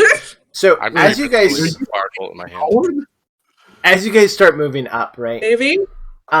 You get closer and closer to the pool. The bright light is like shining diffused through the water, making like these wave patterns on the walls. And you guys get up to it, and Dimitri, you like look over and down in the water is crystal clear. You look down, and what looks like to be about 100 feet down, straight down in the water, is a gem that looks very similar to the one that you've seen now 2 other times, but a purple color glow. And the water, as you get close to it, ripples. 100 feet. Holy crap! That's far down. And is he getting gem eyes? Is he kind of like falling into it? Do I have to grab him now? Or? And then Amanda's staff. I'm sorry, not Amanda's. That's a horrible thing. Tanari's staff starts vibrating in her hand. And you know something very bad is about to happen. You're not running your Roll20 overlay. I'm not? Or D&D Beyond overlay. Yeah, I am. It's saying it's on my screen. Oh, wait. Maybe I don't have it turned. Okay. No, I have it visible. Alright, so where are we? What am I doing? Tanari, do you sense anything? Are we what can you tell? You guys are all talking. Sorry. Dimitri, get back here. Something's coming. And I reach out to Dimitri and I grab him by his shoulder to pull him back. Okay. I heard her. I grab him by his cloak and yank him. Don't touch my cloak. It's the finest material. It's not what you said about the other cloak. I know you got eyes for other cloaks. Okay. She got that cloak fair and square, but this cloak, it is of even finer material. I can feel it. So, as you grab him and pull him back from the edge, all of a sudden, not out of the center pool that you were looking at, but the small pools of water on the other side that look like nothing but puddles. All of a sudden, these arms come out and grab their webbed fingers with fins running up the arms, and they pull themselves out and stand up to their full 6-foot height. These two up on the top. I'm on the wrong layer. These two up at the top, right? They have this. They look to be different than the other ones that have just popped out. These ones, the one is bigger, stronger, more well built. This one here, it looks like it's. It has 4 arms instead of 2, and 2 long legs. The other one that comes up is wearing like this weird, like robe dress kelp thing around her, and she's holding a long ivory trident that looks very impractical, but also looks up to be of some kind of magical power. The other ones that pop up, the other 4 that pop up out of the waters and pull themselves up, are holding large steel tridents, and they look very angry. And the one that is wearing the weird robe-like things screams out this language that you've never heard. Matter of fact, the language itself like makes you sick to your stomach. It sounds so twisted in your head. And let's go ahead and have everyone roll initiative. So click on your character. Click on your character first, your character token, and then click the roll initiative button. Tanari, you're going to have to keep an eye on the pond behind us, too. I'm not sure if anything's coming out of the back end as well. That sounds awful. I'm sorry. What did you say? That one? What did you say, Nalwyn? I didn't hear you. A 4? Are you sure none of us know that language? I am positive. Okay. Positive. Yes. I know, between all of us, we all know a lot of languages. You do. We do. But not Some this really one. weird languages. It's true. Apparently. So can you remind me like an idiot again? You said click on it, but I'm just Click getting on the your crosshairs. token. Click on your character, your little circle picture, and then go to D&D Beyond and click hover over initiative, and then click on the dice. Okay. Thank you. Mm-hmm. Thank you guys for helping out while we're up here. How did I roll a 4? I'm just gonna chill. I'm gonna chill while me and Kale I got my are healing spell. Yeah, we got the healing spell ready for whoever gets hit first. Okay. Come on, Vorpal, you got this. I'm just like huffing and puffing, getting ready to like take a dive in the pool while everybody else is fighting people. Nice. I was looking at the rocks over here and I got distracted. By the way, just so I am clear, these stones, is that something a single person could recover? Yeah, they're like size-wise. They're stuff? a little bigger than like a soccer ball. They're like in between a soccer ball and like a beach ball, like a small beach ball. They're kind of like somewhere in that middle range. All right, thank you. Sophie, if you're a good swimmer, I got a ring of swimming. If we can distract these guys, we can go down there and snatch it. Well, depending on our DM, I would think that swimming was probably under like athletics. Yes. Strong lizard tail. And so I'm decent with athletics. So. All right. So those are all my. Wow. Okay. I rolled horribly. That's amazing. Yay! That's my Christos right there. That's what I like to hear. I don't understand how I've been rolling so bad. Like, it's really just, it's not fair. It's like you've been hacked or something. Right. Curse you! That explains so much, Austin. You got hacked. That's hilarious. So weird. How would that happen? I don't know. Okay. All right, cool. So, what was that? Troy? No one? I licked all of your dice. That would explain a lot, actually. That would explain a lot. Okay. I thought like we were Nalwyn's dice. Cool. So, Dimitri, you are first up. What are you going to do, sir? As per usual. They're so far away. They are far away. I can't. Wish you had a crossbow or something. I have a short bow. Don't be smart. Don't be smart with me. I'm dumb. Don't be smart with me. Maybe you could shoot at their toes. I don't know. I don't know, man. I have some confidence that I can get a shot over there. I just don't know if it's going to make a difference, but Get her done. I'm going to do it since I do have a range of 80. So, let's see. So I'll go ahead and take a shot at this dude with my short bow. I'm sorry, you said this one? Yep. Okay. Just it's not gonna be too exciting, but it's something. So hit. Let me do it. Yes. Probably not. Okay. Probably not. No. So the arrow the crossbow bolt whoom, goes flying past him and into the darkness, or short bow, sorry, and crashes into a rock wall behind him.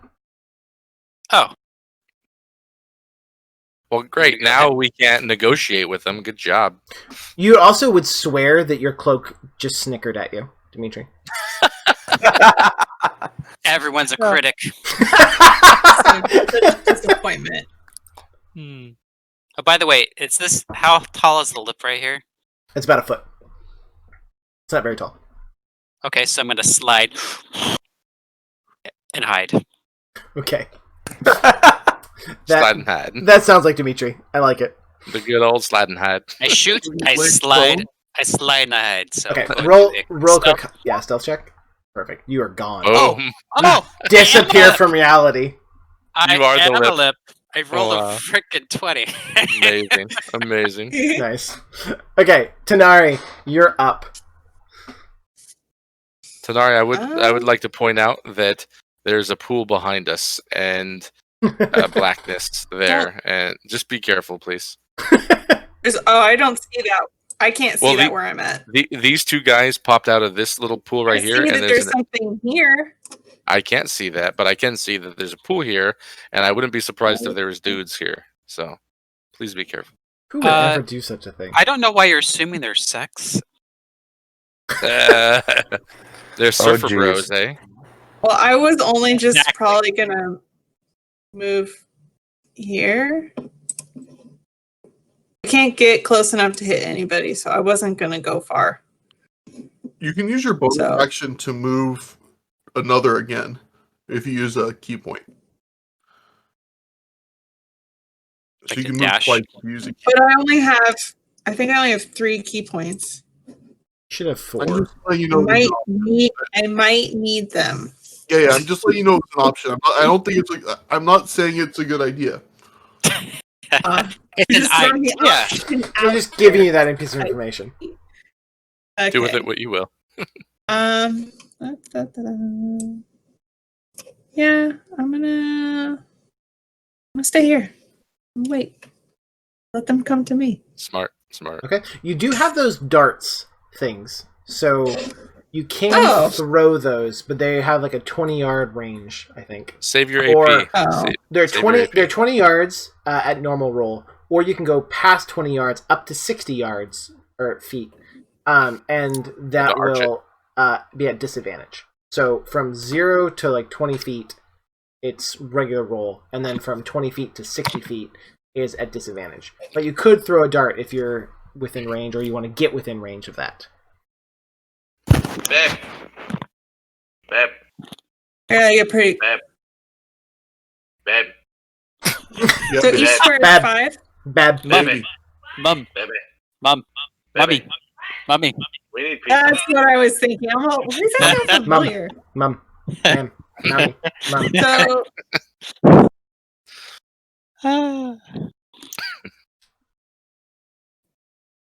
So if only someone had a mute button. So if I were to get this guy This is my mute button. I was gonna get this guy, 20 from him would be.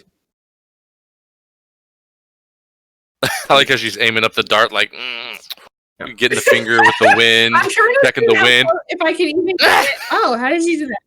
So I have to be in that square, correct? To not have disadvantage, yes. But you can be up to 60 if you want to throw it with disadvantage. So you can still throw it even if you're farther out. You could hit. Well, actually, you probably couldn't hit that guy because of the wall. You just roll at disadvantage, so you can make a lot longer throw, but you get the disadvantaged roll. Right. So then I'll move here and do the disadvantage roll on. Ooh. Okay. Yeah, which one? 50 feet. You can hit basically any of them. It looks like. She said this one, I think, at the bottom. That one. Okay, roll it, and then you'll take the lower of the two.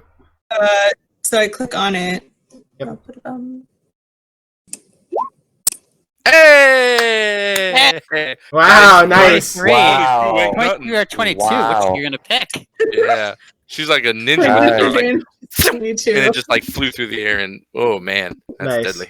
That's amazing. Yeah, Okay, that was amazing. so yeah, you throw this thing, whoom, it disappears into the dark, and then you hear the thing scream, "Ah!" As it slams into that, doing a fair amount of damage for a D4. I'm impressed. All right, cool. Don't ever get into a fight with her in a bar game. Seriously, games. darts. Who knew? Darts, yeah, man. Lawn darts. They're a bitch. Lawn Okay. darts. All I'd right, like to see what she could do with a spear. Nalwyn, you're up.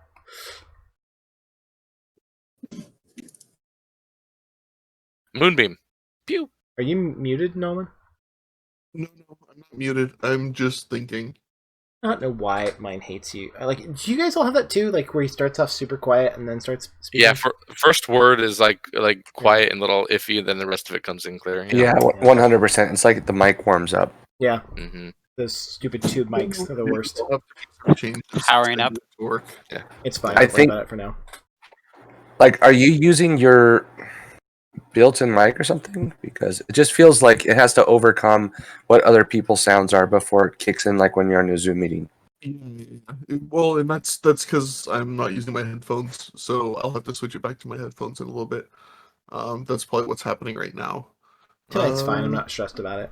But Hey, Let's Christos, how's that breathing?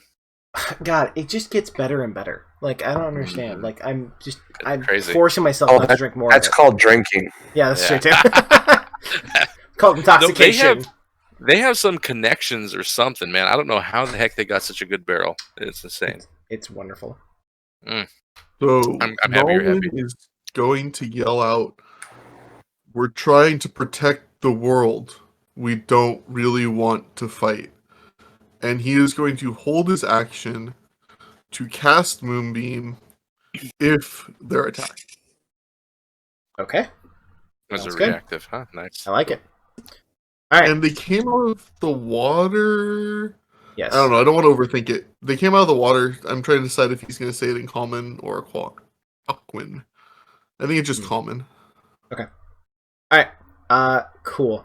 All right. So the one that's in like the weird robes things and the kelp around her,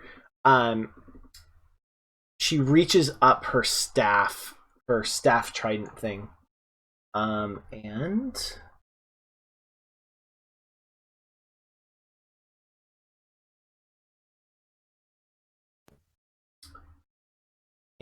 she can't. Why can't I click on it from here? That is so dumb. Mm-mm. Ah, there we go.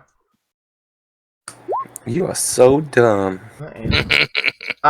So she looks at you, Nalwyn, and points her staff at you, and you feel this like thing come onto your mind, and it's trying to hold you in place. So you need to make a wisdom saving throw here, Nalwyn. Yeah. I sure. then bless him, and he gets held. Of course, this is how it would happen. Okay. So I guess though technically she's making a spell on you. That would be a attack, right? So your moonbeam probably goes off first. Oh, good. Yeah. I probably should have asked who or whatever, but I would have to react to her spell, so I assume the spell would happen first. But well, reactions happen before the item, right? So they're higher on the stack. Because if there's a counter spell that would happen before her spell happened. So I would assume that the moonbeam would have it first. All right. So I get. Oh, that's casting it, but display, because casting it does weird things.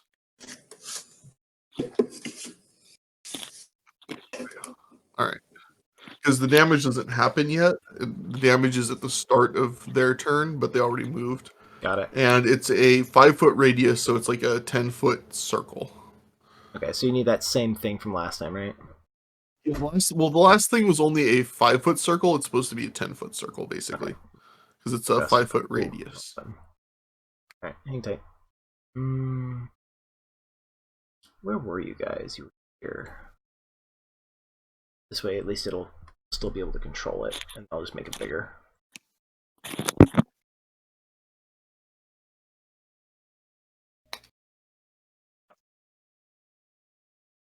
I like whiskey. So here we all. Yeah. I never would have guessed. There you go. Does the Nalwyn, can you put it where you need to? Done. Pew. Okay. Who casted it, by the way? I didn't see who casted the hold. It was this one, right? Yep, that one. Oh, gotcha. From across the pond.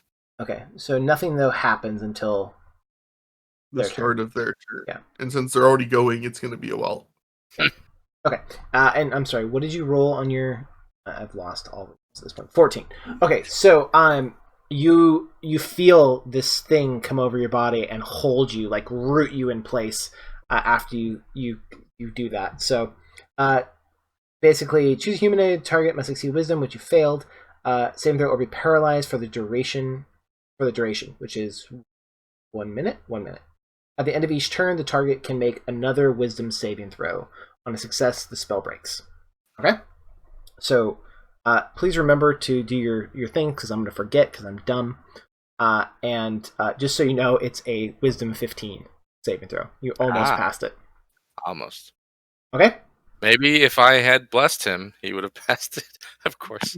If you had blessed me, I definitely would have passed, because all I needed was one more. It's true. And it's okay. Mistakes were made.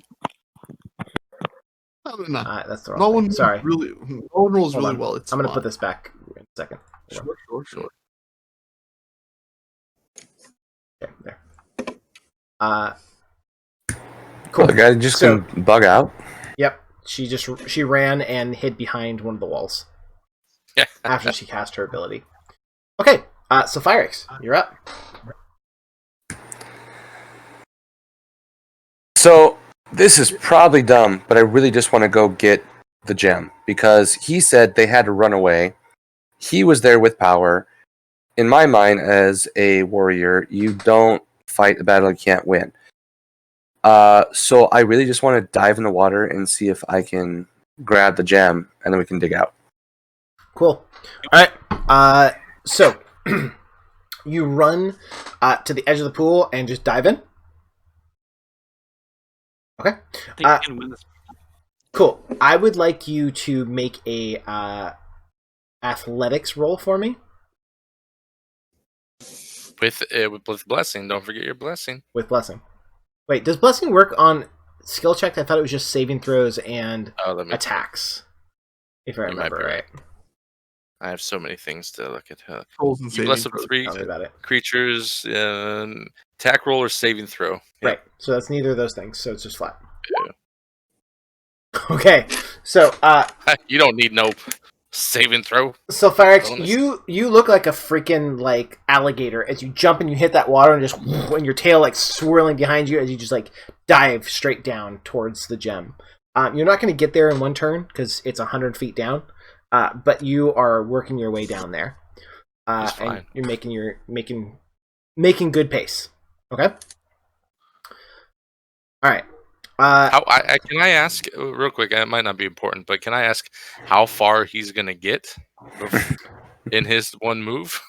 Yeah, with that 25, he's gonna get about 60 feet down. Good to know. Yeah, good to know.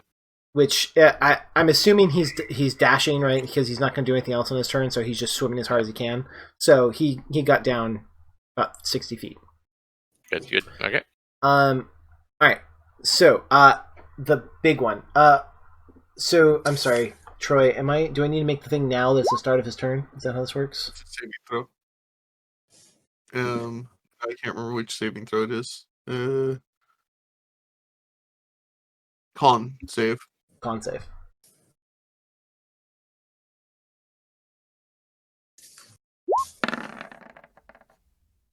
What is the number? Oh. I rolled a 14. What's the number? On 14, so succeeded. Okay. And nothing happens on a success? Half. Half. Okay. Half of 17 is 9.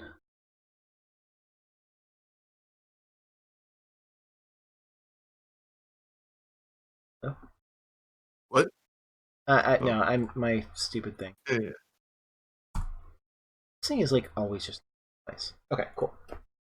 Or is it always in the exact right place? That's true. It might always be in the exact right place. Okay, so he screams as this beam, like he tries to just kind of like hunker down into it as it burns into his skin, and then he starts running. Jesus! All right, I'm just moving this. And he goes 1, 2, 3, and jumps into the water. And dives down, going for Sulfyrux. No.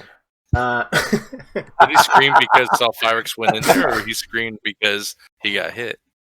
He screamed from the pain of the lightning, or not the light, but the thing, and then he screamed in challenge and jumped into the water after Sulfyrux. Okay, and he is the same way Sulfyrux was cutting through the water cleanly with his tail and like the whole 9 yards. This thing is the same way. Like it's made for water and it's just moving. It's close on your heels, Sulfyrux. Kale, you're up, sir. It'd be awesome to be able to breathe underwater right now. Yeah, it would be very useful. Hold your breath for an hour. Okay. Right. I have things that I want to do here. Okay. But wait, no, this does not require concentration. Yeah. Okay. Okay. Okay, hold on. Let me see what I'm allowed to do. Okay, good. Refresher. I can do a cantrip and a bonus action spell in 1 turn. A cantrip and a bonus action spell in 1 turn. Yes. Okay, Roger. Okay.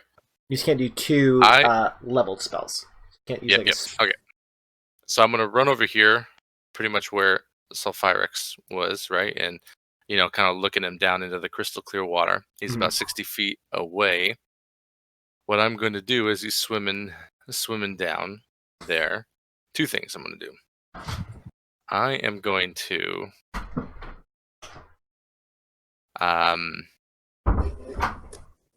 I can see the guy going after Sulfyrux, right? Yeah.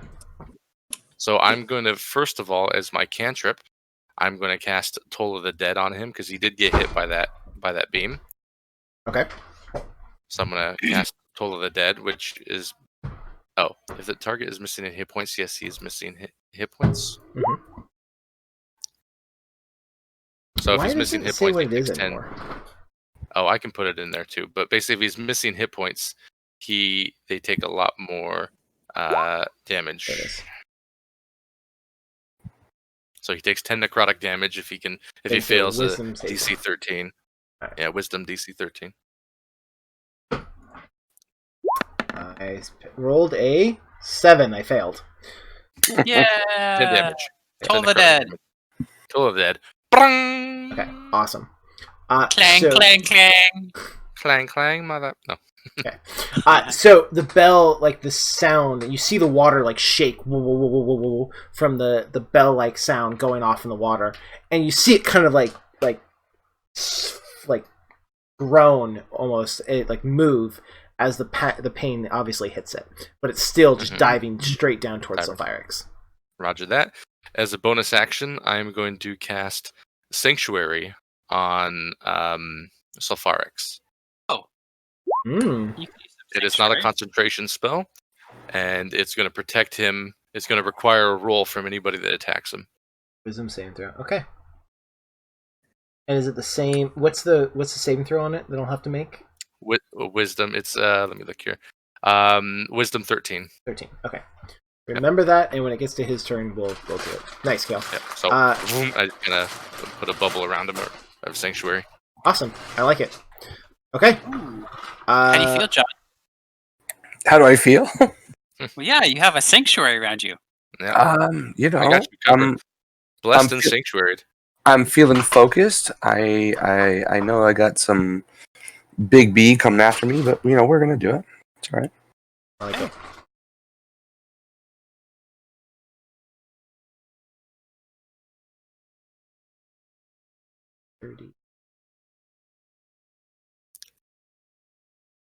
Dimitri's just watching me jump over him into the water.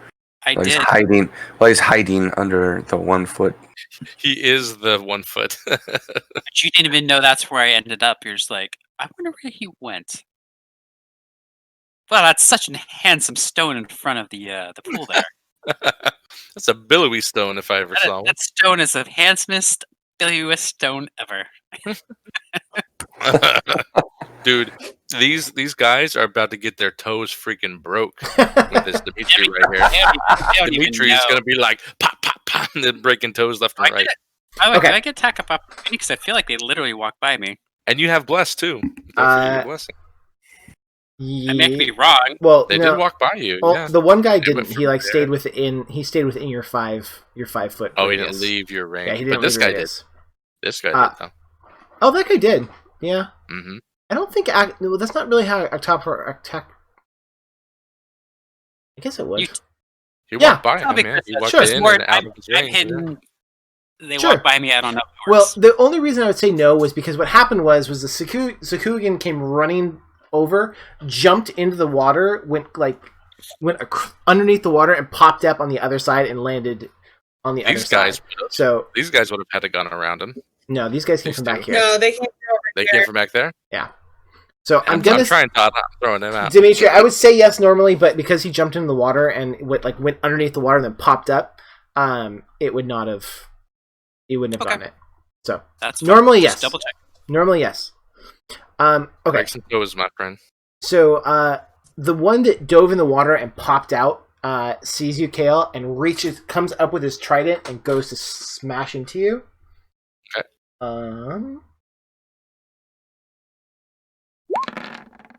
He rolls a 21 to hit. Holy crap. That's good. For 2 damage. The big old 2. Was that trident like a dinner fork? Apparently. And then he comes down and then he pulls it back after cutting very slightly into you and swings again hard to come to pin you to the ground. And rolls an 11, so he misses and slams into the rock next to you. Nice sneer at him as I look at where he hit.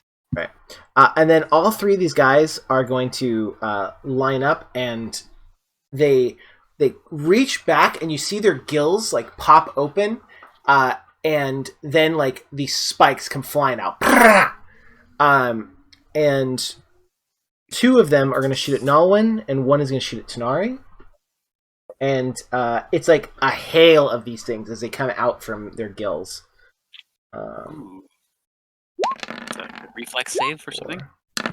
No, these are just ranged attacks. So the ones coming at at Nalwyn are 17 to hit. Remember, you have blessing, everybody. I'm sorry, Nalwyn, what's your AC? For Nalwyn. So they have advantage. My AC is 19. You know they have advantage, right? Why would they have advantage? I'm sorry.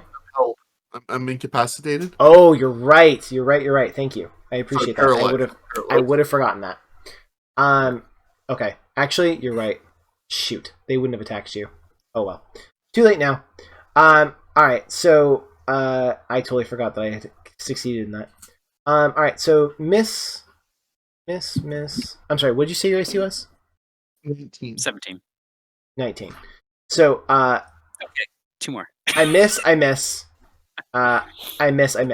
Nope, one of them hits. Damn it. one of them hits. For all of 2 piercing damage, one hits you, Nalwyn. Be afraid. And I believe that knocks you out of hold person, yes? Nope. It does it?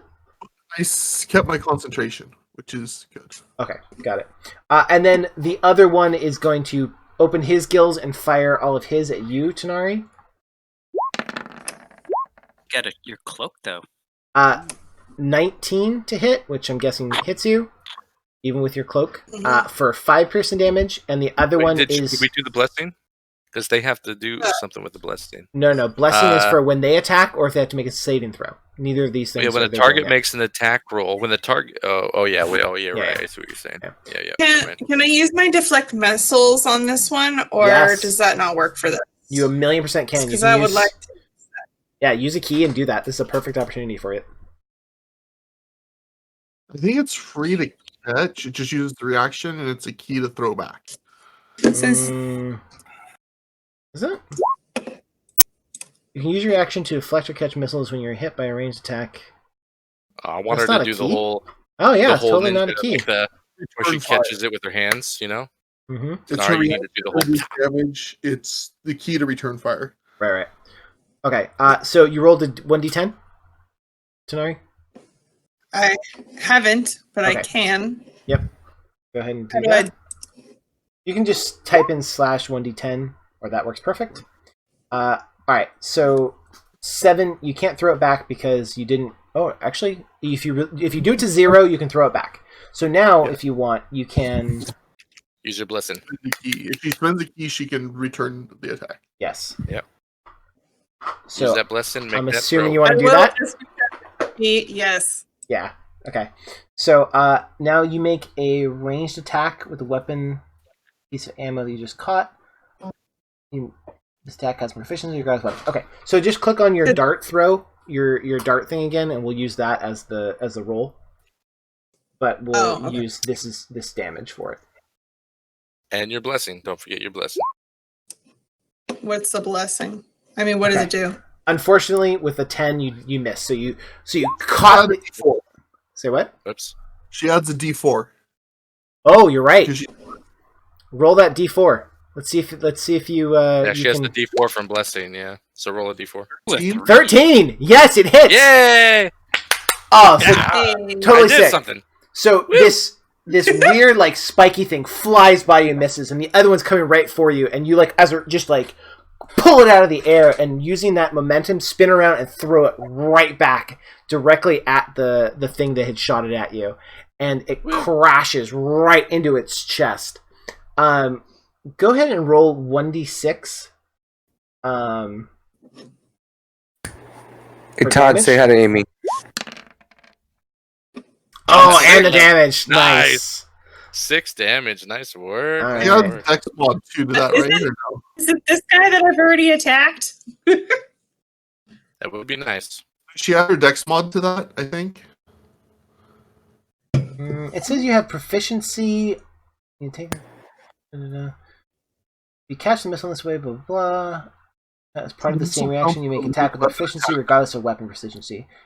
And the missile counts as a monk weapon for the attack, which has a normal range, blah, blah, blah, blah. Okay, right. So then I guess you would get the damage? If it's a monk weapon, she would get all of her normal damage bonuses to, whatever you add to your dart. So what do you add to your dart, Tanari? +4 or something? My dart. I'll be back on the 1d4. Good idea. Okay, so it's +2. So okay, so it's 8 then. Nice. Very good. Wow. Put some damage on there. Nice. Mm-hmm. How does he get? If you like it, then you should have put some damage. So yeah, it just rips this huge hole through him. You see this blue blood fly into the air around it, and that was awesome. Okay. Nice job. That was slick. That was very slick. Okay, Dimitri, you're up. All right. The Toe Smasher returns. So I am hidden, so they don't even know I'm here. That's correct. There's a guy right We're next looking around where the heck did Dimitri go? Did he run away? Right, Dimitri disappeared for all intents and purposes. I can't even find him. So I eye this guy right next to me as I'm pretending I'm a stone rail. Mm-hmm. So I go ahead and put my hand down to my Minotaur horn, and I swing it and smash the back of this guy's head with the Minotaur horn. This Okay. dude. Sneak attack, Minotaur horn. This is the first time this guy's ever had something like this done to him before. And probably the last. I do agree. Before you make that choice, I would like you to roll a. Can you just roll a quick Arcana check Arcana test for me, just before anything happens? My Arcana's -1, so. Well, then roll well. You have blessing? No, it doesn't work. No, it doesn't work. Okay, hold on here. Hold on. Let's see here.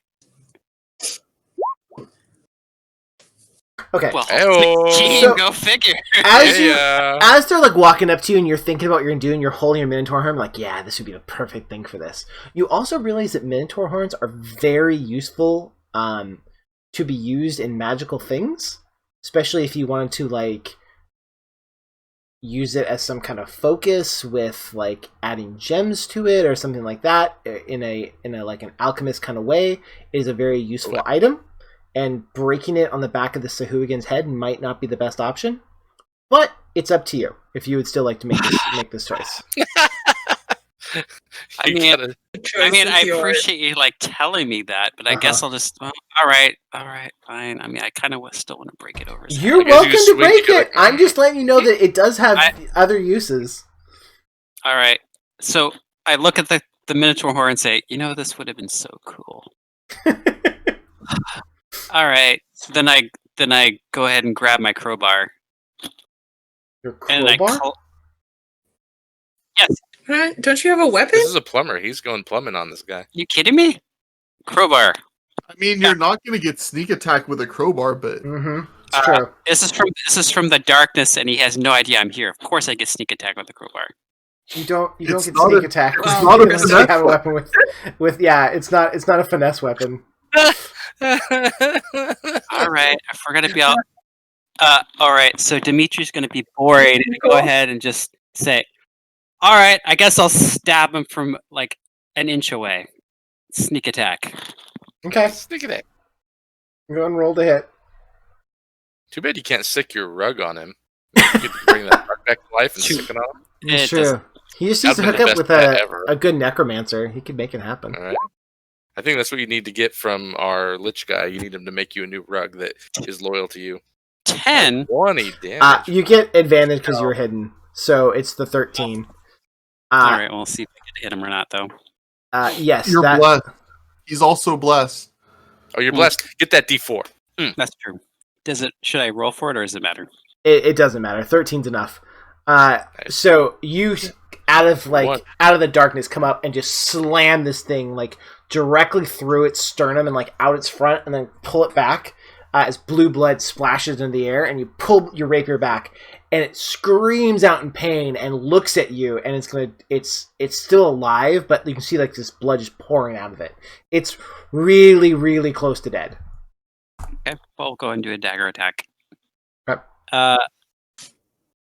Crap, how does this work in Christos? If you scroll down a little bit, you'll see where it should say offhand attack or something like that. Offhand. Oh, bonus dagger. attack. Yeah. I see it. There it is. Yeah. Jeez. Okay. So you don't get the sneak attack damage because you already got that for your first attack, but the 4 piercing is more than enough, and you murder this thing. What does it look like? Nice. So the dagger comes up where he just a moment ago he fired at my friends, and out of spite I go ahead and slash him straight in his gills. I say, "Don't attack my friends. It's too late for you." Nice. I like it. All right, cool. So yeah, he falls to the ground dead, blue blood everywhere. You gonna? And then I go ahead. Yes, I do have my movement action, so I'm gonna go ahead and I'm gonna move 1. Wait a minute. Oh, anyway, I move them and get attack opportunity if I do it wrong. So I'm gonna go 1, 10, 5, 10, 15. Okay, I'll be there and I'll go hide action, and then I'm done. Cool. Roll stealth on for me, and Tanari, you're up. Oh, again, just vanishes into nothingness. Woo! I'm a pillar. He I'm a literally is a pillar. Wow. He is. Tanari, you're up.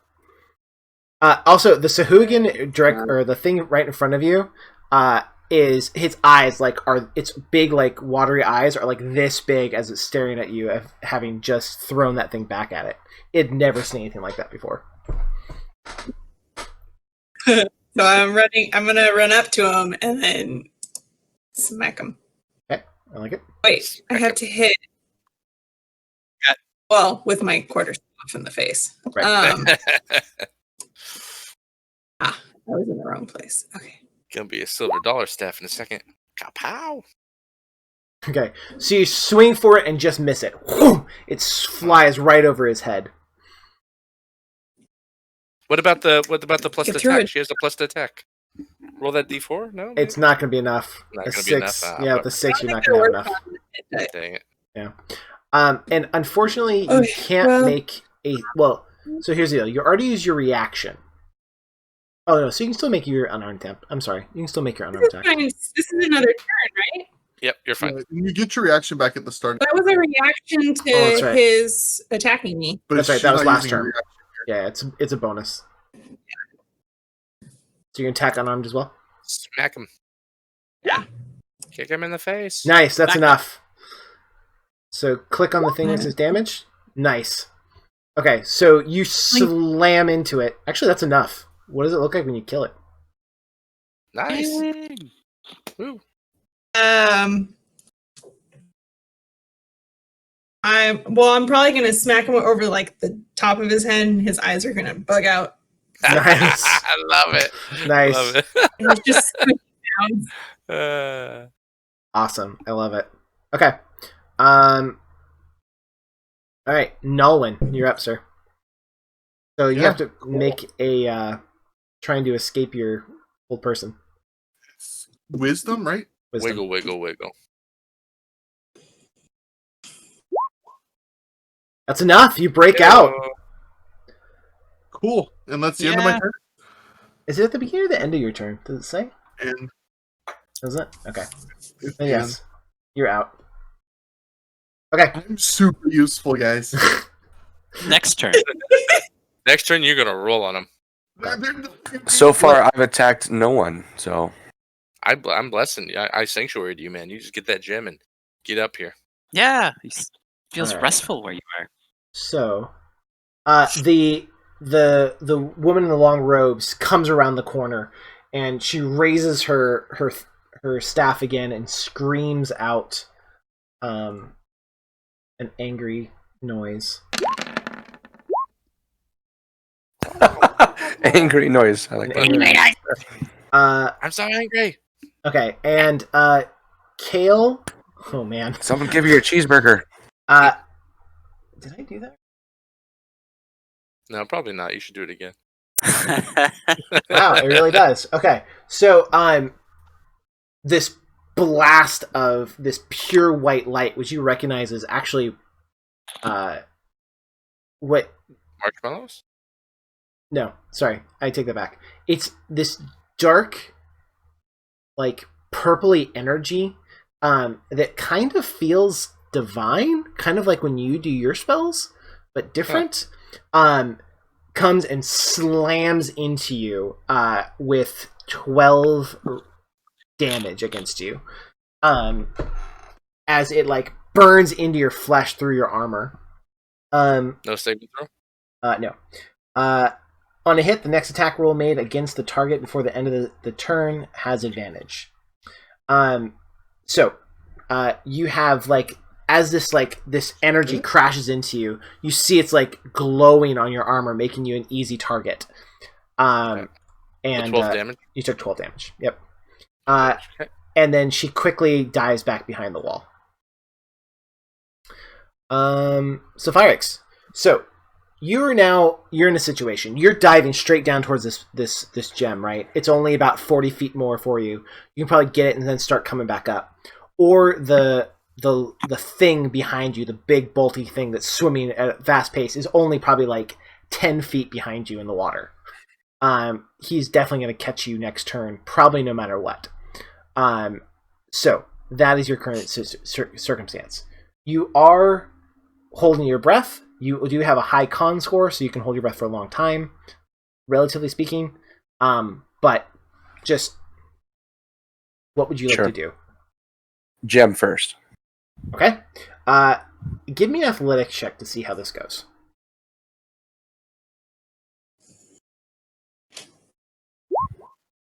Okay. Nice. I've been working my character towards athletic checks as much as I can. It's nice.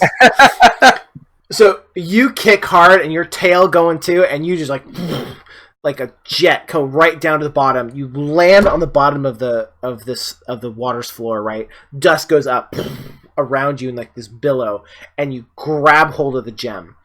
And you look up, and are you going to kick off and just start heading straight back up, or what's your plan now? Because you had more than enough on that roll to get to the bottom, so you still have like 20 feet of movement. Or if you want to like do something else, you can do something else. What's your plan here? You are sanctuaried, so you're somewhat protected. It's true, and I think if you attack with your sanctuary still on you, it breaks it. If I remember right, so you can't attack them if you want to use that.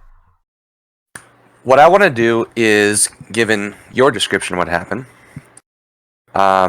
he comes down. The dust is starting to come up around him, which means the waters are getting murkier. Mm-hmm. And so he grabs the gem, right? So if I grabs the gem, he tucks it up in like a football with a linebacker that's running for it. He crouches down and he just launches with all his might straight back up towards the top of the water. Awesome. Okay. Cool. I like it. Yeah, so that happens. You go like straight back up, and as you push off so hard, he comes flying right by you, and you just pass. In the two water, you go right by him, and you see him like crash into the ground, turn around, and head straight back up towards you. Let's see what happens with that, shall we? He is next. Yes, we shall. Okay, so he pushes off, but you see as he landed, like he must have landed in like some weird silt or something because he didn't get quite as good as a push off as you did, and so he pushed off and he's coming up hard on your heels. You thought for sure he was going to catch you because you saw how fast he moved before in the water, but the way it all worked out, it looks like he's still just right behind you. So you have probably another 80 feet towards the top of the water, and he's probably 5 feet behind you. He's really close. Okay. Wiggle that tail. Kale, you're up. Also, shake your tail. The rest of you in the room, all of a sudden the light gets slightly more bright as the gem is starting to come up from the water. But nice. Kale, you're up. All right. This guy goes next, right? Or when does he already went. He was trying to catch. He's the guy trying to catch. Yes, gotcha. All right. Trying to go over something. You go for that enchantress lady. Yeah, she's really pissing me off. You also have a guy poking you with a pitchfork. Yeah, that is true. He is right next to you. Sure. I can't see. If I walk away, he's going to get attack of opportunity on me, right? Yes. Okay. I feel like these characters are half like Wakandians and half like Boss Nass Nabooians. It's actually pretty close, actually. Okay. All right. Well, then what I'm gonna do? Dark one forever. So if I want to move, I gotta worry about this guy. You saw better worry about him. Do we know how this guy's feeling as he's chasing our friend? He's No, they're in a only, pool. yeah, like he's only taking a little bit of damage from you. So he took that 10 No, damage. he took 10 from you, and then he took some from the radiant damage from from Nalwyn's So how's attack. he? He looks very healthy. Ah, god damn it. Okay.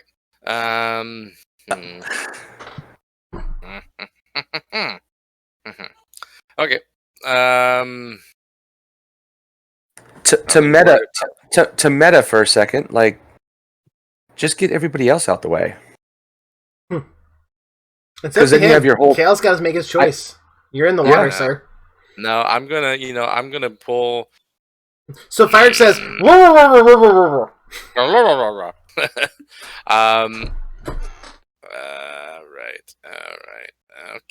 All right. Okay. This is what I'm gonna do. I am going to. I have 3 of those, 2 of those. Okay. What I'm gonna do is I'm going to put a chess clock on Kale next game. I'm going to toll the dead on the guy chasing Sulfyrux again. Can I hit him? No, he's far down. How far down is he? He's over 80 feet underneath the water. Yeah, he's like 85 feet. Yeah, I get him. I'm going to do a firebolt on the guy right in front of me then. Okay.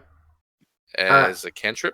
So, just so you know, a firebolt will have disadvantage on because it's a ranged attack within close combat. So your mace would probably be a better choice. Does that Warcaster change that? I thought it changed it. Let me double check. No, Warcaster doesn't. But like Green Flame is a cantrip you could use in melee. I thought I was reading. Maybe I read it wrong. Warcaster gives you advantage on con saves to keep your concentration, and you can use a spell as a reaction. Attack of opportunity. Yep. You're right. I was reading it wrong. Okay, yeah. Then I'll do the correcto. I'm gonna do the Oh,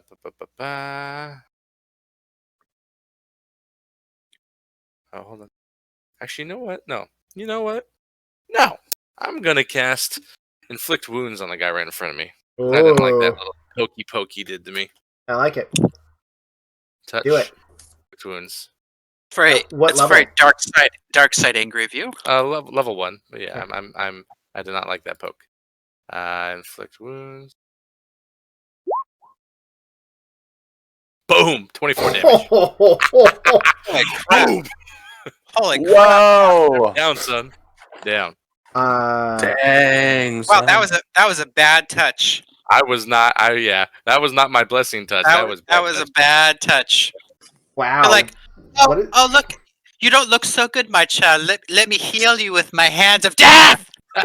Of death and life. Question: the necromancy spells are working here? Yes. Yeah. Okay. Yes, it did. Kale, what does it look like as you murder this thing? Like murder the hell out of it with one attack. All right. So I reach out in a rush, like a blinding speed, and I just like tap him in the middle of the chest and say a quick few words, and it's almost like from the inside out, this green light is oozing out of his chest as he like bursts open from the damage. Nice. I like it. Very solid. Very solid, Kale. All right, you're gonna do something now. You can move freely without attack of opportunity. Oh yes. Damn. I know. I'm not liking that touch. I'm gonna. Let's see. I'm a holy man. Let me heal your scratches. Let me heal you, psych. Now I'm gonna go over there so that Lady Pew Pew is not hitting me anymore.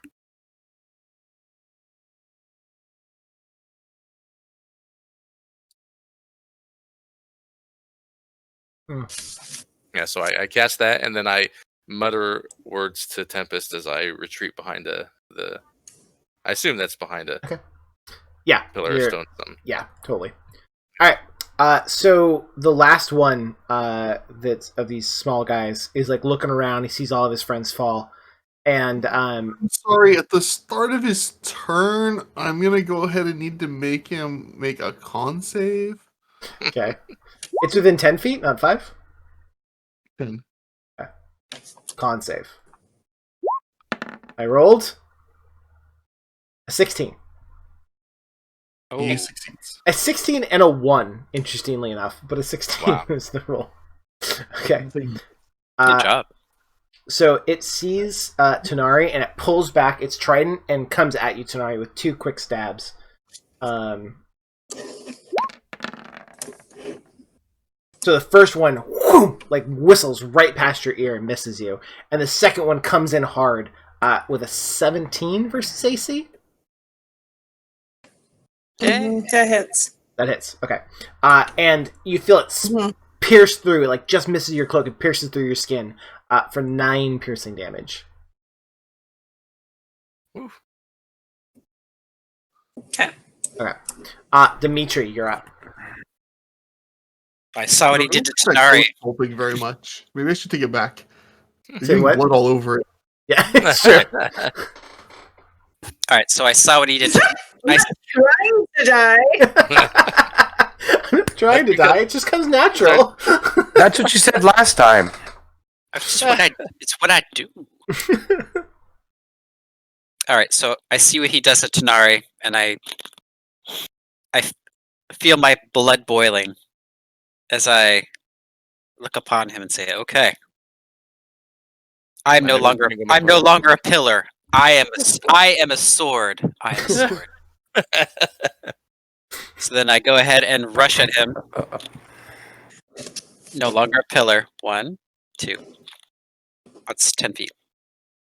And then I go ahead and lunge straight into his neck, the back of his neck, because he doesn't see me coming. And that's with a rapier.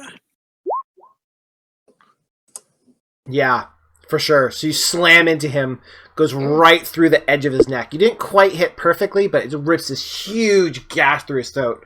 Blue blood flies everywhere. You come back. Okay. That hurt him a lot. So I glance out the side of his head, or side of his neck.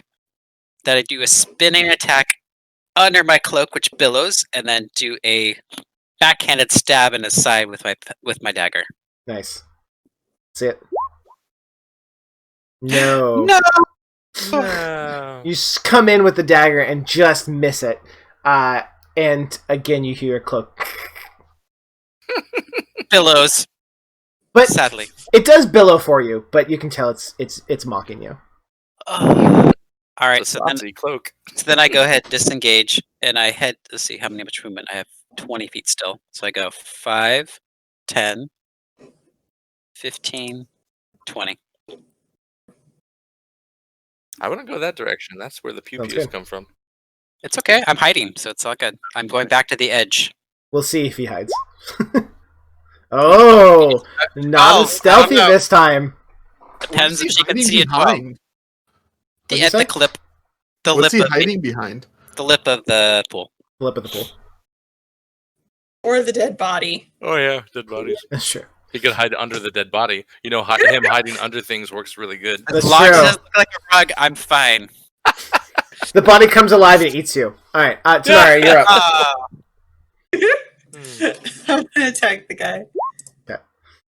Nice. Yeah, that hits. Roll damage. Boom. Oh, yeah. Damage. What does it look like as you kill him again? Tanari's our finisher, man. She popping guys Seriously. left and right. I don't know. Come up with something fun. Okay. So the last one you had knocked its eyes completely out. This time you come hard in with the edge of your thing, and you literally bust through his sternum, and the end of the staff like pops out its back, and then you immediately pull it back. Wah! And it kind of looks down, the blue blood seeping out, and just falls to its face in front of you. Okay, you have your movement now as well, Tanari, because you didn't use any. Beware the pew-pews up here. It hurts. No. How much do I have walking distance? 30. Yeah, you have I have 30. 40. Yeah, 40. That's right, because you're fast. 40. Nice. Monk. So, I should also probably move this towards a little more accurate to where he is. how do I think? Well, It's a hard one. I could stay by now. I don't know. I mean, that guy could be 15 feet away. We're separated by a number of feet. Mm-hmm. He's 5 feet behind you, but he's. I'm just gonna stay over here.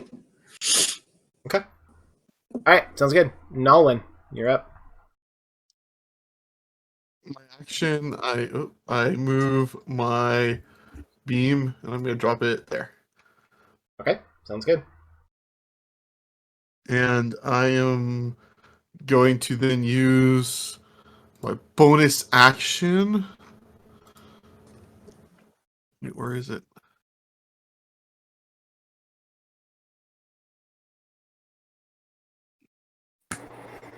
That beam is 10 feet, right?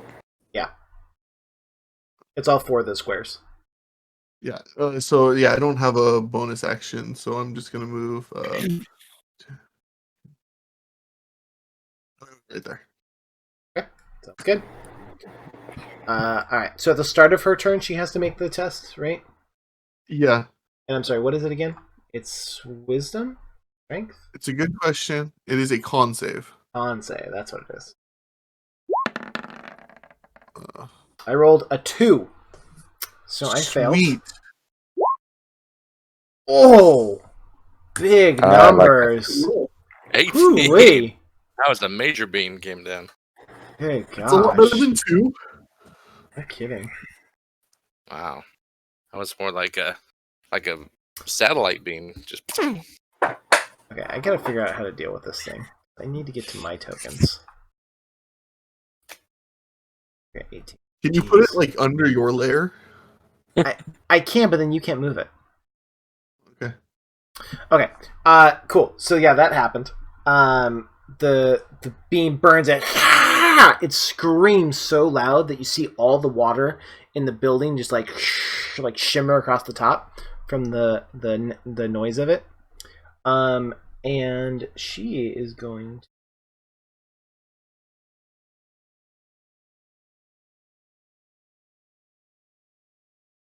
Okay, so she comes out from behind the wall again and sees you, Nalwyn.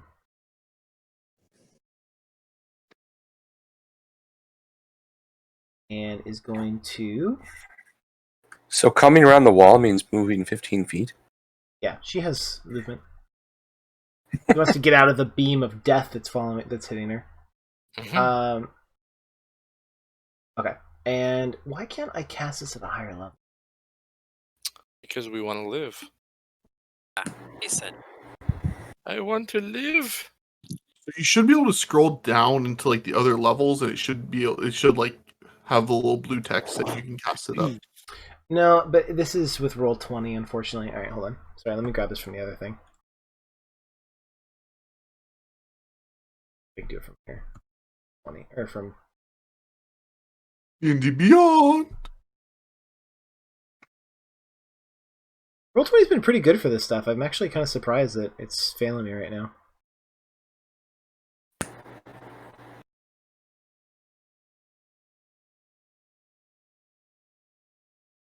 I'm just shocked there wasn't like a kraken waiting at the bottom of the pool. You guys are only level 4. That doesn't happen until level 5. Thankfully. And I look forward to. 1d6 for each spell. Okay, so I just have to manually do it. Alright. So, oop. Why didn't you cast spell? I hate you so much. Oh, I heard it roll. Did it roll? No. No. Shark telepathy did, though. That's useful. Wait, there's shark telepathy? I need that. Okay. That spell? And that's for real life. That's right. And we're going to roll this as well on top of that. Ooh, I see dice. Okay. So, so Nalwyn. Oh, wow. Well played. 18 to hit, which is not enough, right? Yay. Oh my god, I can't believe it. Okay. So It's a bit terrifying though, because this blast of like this black light comes flying by you and hits the rock behind you and like melts through it, probably a good like 8 inches into the rock. Like if that would have hit you, that would have hurt real bad. I can attest to how bad it hurts. So she screams in frustration, and Shark telepathy. And jumps into the water. If this turns into Sharknado, I'm gonna lose it. Okay. I hope so. She dives into the water, but she's not very far. She's probably only like 10 feet underneath the water. Sulfyrux. So, all right. Before I skip my turn, I just want to say, I love that my new gaming chair is actually a recliner with a footrest. It is amazing right now. What? I'm a little jealous. Footrest? I want a footrest. Yeah, can we get this on video? Like what? Let's see this. I'll send some pics. Yeah. Nice. All right. So he's like I'm 5 feet behind you, and you are. It's 80 feet to the top of this, to the water. You're not going to get out of the water this turn. All right. So this guy, he covered twice as much as I did in the water. Mm-hmm. Because he's a water guy. Yep. Like if you hadn't been rolling over 20 every turn, he he would have caught you. Gotcha. All right. So what do I need to do? I need to survive. I need to swim. Well, you have Sanctuary on you, so you still have a chance of avoiding the damage. Yeah, right. That's true. If he fails his wisdom saving throw, he can't hit you. No. So I want to continue to swim for sure, but you said I will not get to the top before now. Mm-mm. You can only go 60 feet, and I think you're 80 feet away from the top. 60 feet using both of your move action and your regular action, right? It's like you're running, and you have to roll but to get 60 feet. I mean, I'm not trying to be too literal here, but I mean, 60 feet was going down. Now I'm going up. You're also holding a huge, glowing rock. But you said it was smaller than a beach ball, and I'm 250 pounds. All right. Just keep swimming. I'm gonna keep swimming. Yeah, absolutely.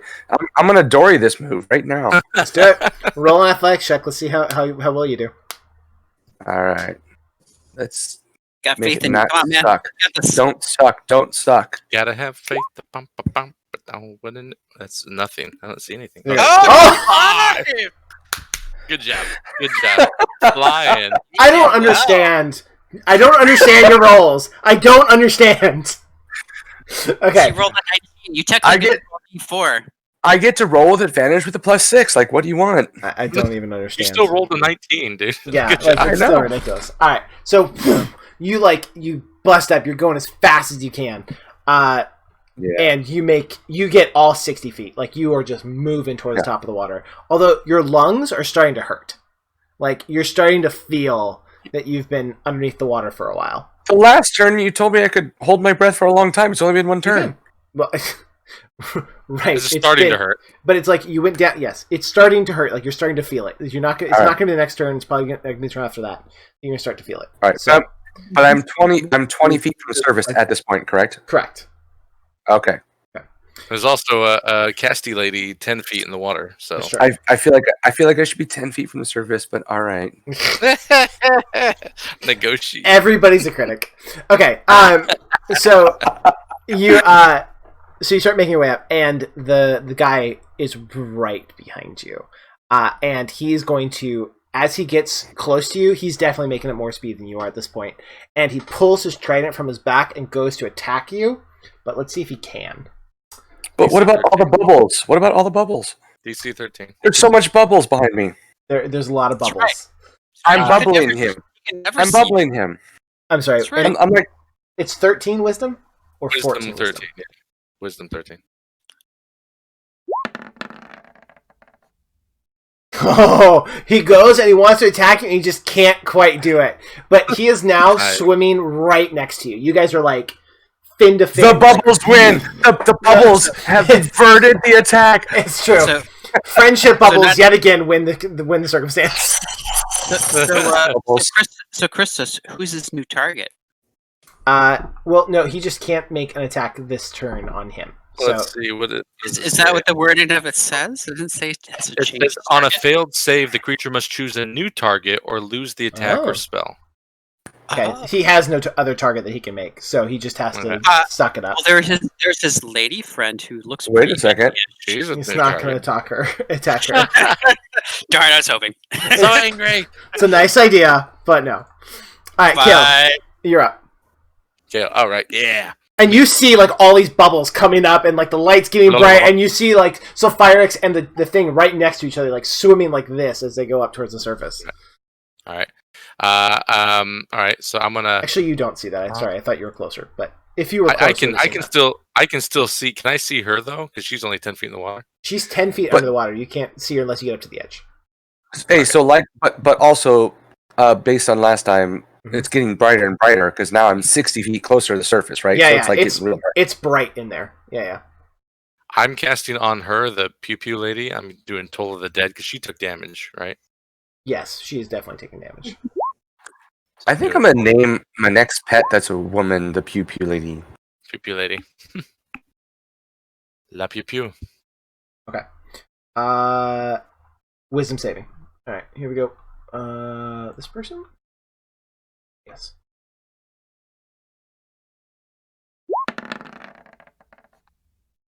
16. Bummer. Pass. So I take half. No, I don't take half. Do I? For Toll the Dead? Cantrip, so it's if the target save or die. Yeah. I think so. Yeah. I think you don't take anything from it. All right. So yeah, you try to like ring that bell, that intense sound like you've done before, but it just doesn't do anything. Doesn't do it. Okay.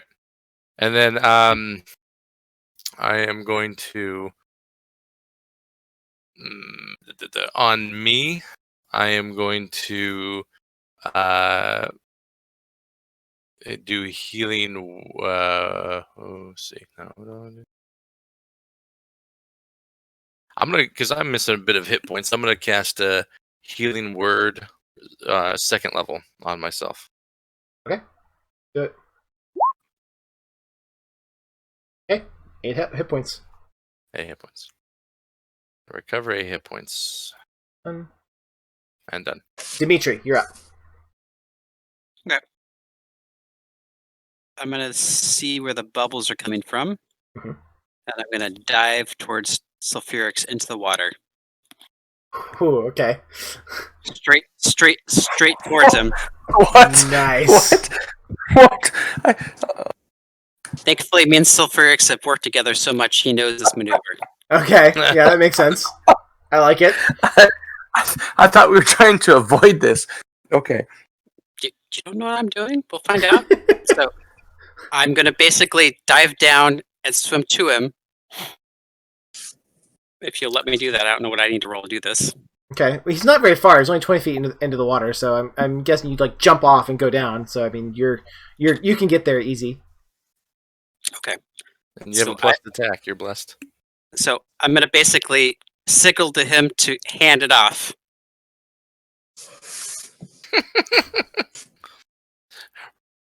Roll for what is it? Roll for persuasion, intimidation. Why would you do that? Okay. Why would you do that? Oh no. Okay. Okay. So, Dimitri, you dive in the water and you're like trying to get you to give it to him. Is that what you're trying to do? Yep. Okay. So, Sulfyrux, what are you gonna do? You don't have to do it. I'm just. I'm giving you an out. A distraction. And you have water breathing, right? You took that sip of water breathing, so you're fine. Yeah. All right.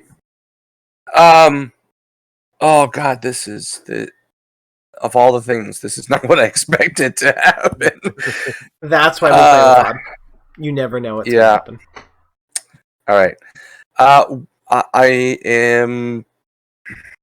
So I told you the very first game, me and Todd probably, like Sulfyrux and Dimitri probably wouldn't get along. Just going to look at him. My eyes are big. Surprised that he's actually down here, considering all he does is hide every time he tries to do something. I'll gain a little admiration for him. The next thing I'll do is I'm going to look back and forth. I'm going to look at this water creature to my left. I'm going to see Dimitri coming down towards me, right above me to my right. He's making the motion. I'm looking towards the other creature, and I'm going to say I'm going to point up. I'm going to point up to try and indicate to Dimitri that we should travel back up to the top together. Dimitri shrugs and he face steps straight behind the other guy and stabs him in the back of the head. Like, Awesome. all right. I'm like, all right, I could take the gem out of the water in a second, but sure, I'll go ahead and kill this dude.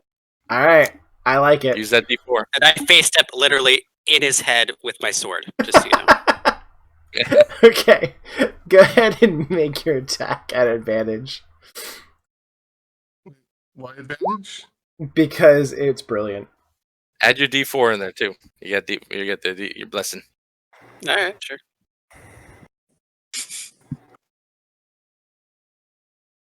Okay.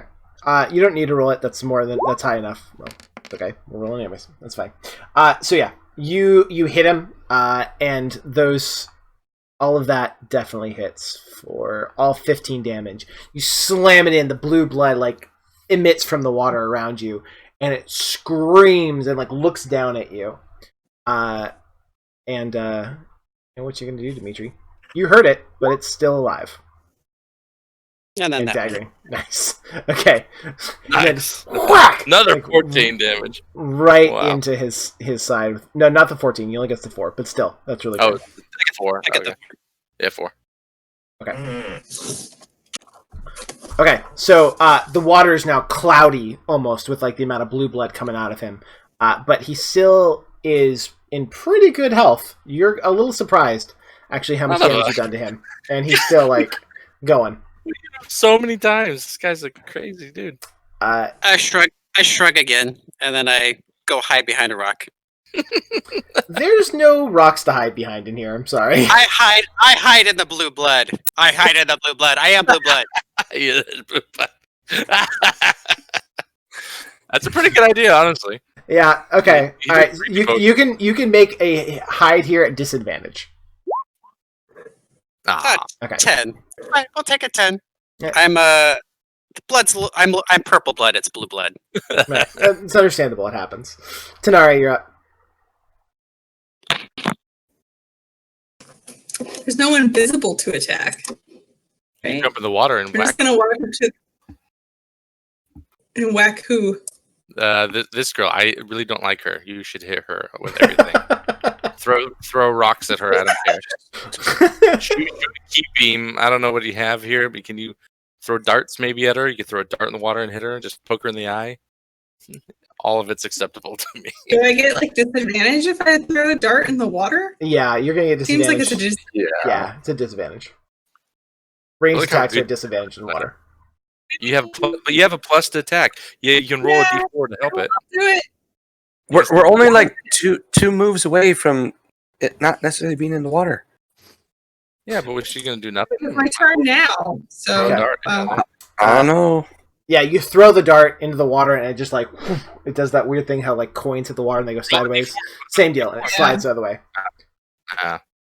Alright, well, Actually, yeah. I'm sorry, you do. You get the D4. Roll the D4 because it could matter here. That could make a difference. Come on, 4. Oh, that's enough. That makes 12. Oh! You throw it and it hits her. Go ahead and roll damage. 5. Good. That's Hey, Nice. everything helps. It works. I love it. I like it. Blue blood Okay. like emanates out of her as it like crashes in like right into the side of her face and like rips out a piece of her cheek. That's what she gets. She screams in pain underneath the water, and you guys can feel it above the water. It's so loud. Wow. Nice. You moving or anything, Tanari?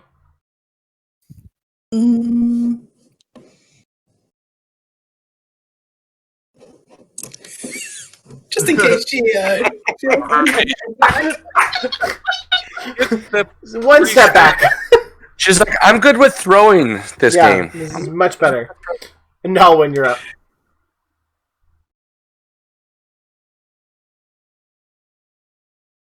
Yeah, get her. Moonbeam, yeah. That's okay. Like a tracker.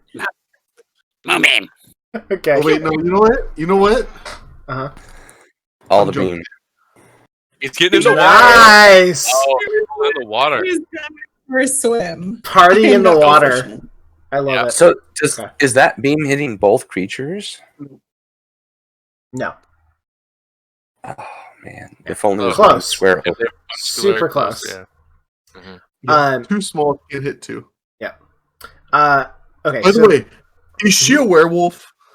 She's 100% a werewolf. No, she's not. Okay. She's a shape changer. Sorry, that's actually the question I should have asked. No, she's not. Okay. Okay, and it is a Constitution saving throw for her, right? At the start of her She turn. doesn't do anything yet. It's the start of her Nothing turn. happened. Oh, it's the end of her turn. Oh, it's start of her turn. Sorry, Yeah. I didn't realize she was. No. Sorry. I rolled an Sorry. 11, so I failed. Woo! Woo! God, I have rolled like crap tonight. I don't know why we're yelling. Yeah, that'll do. We're gonna be okay with that. I bet you are. 18. Oh my God. Okay. Good job, dude. Yeah. Yeah, What does it that's- look like as it sears her flesh completely off? I In the mean, That's the wrong literally, as thing. you described it, it sears your flesh off. He's like described it perfect. Right. It leaves like all of her clothing and her bones, and just like the fleshy bits are gone. Nice. So you see like the bones and like cloth slowly drifting through the water.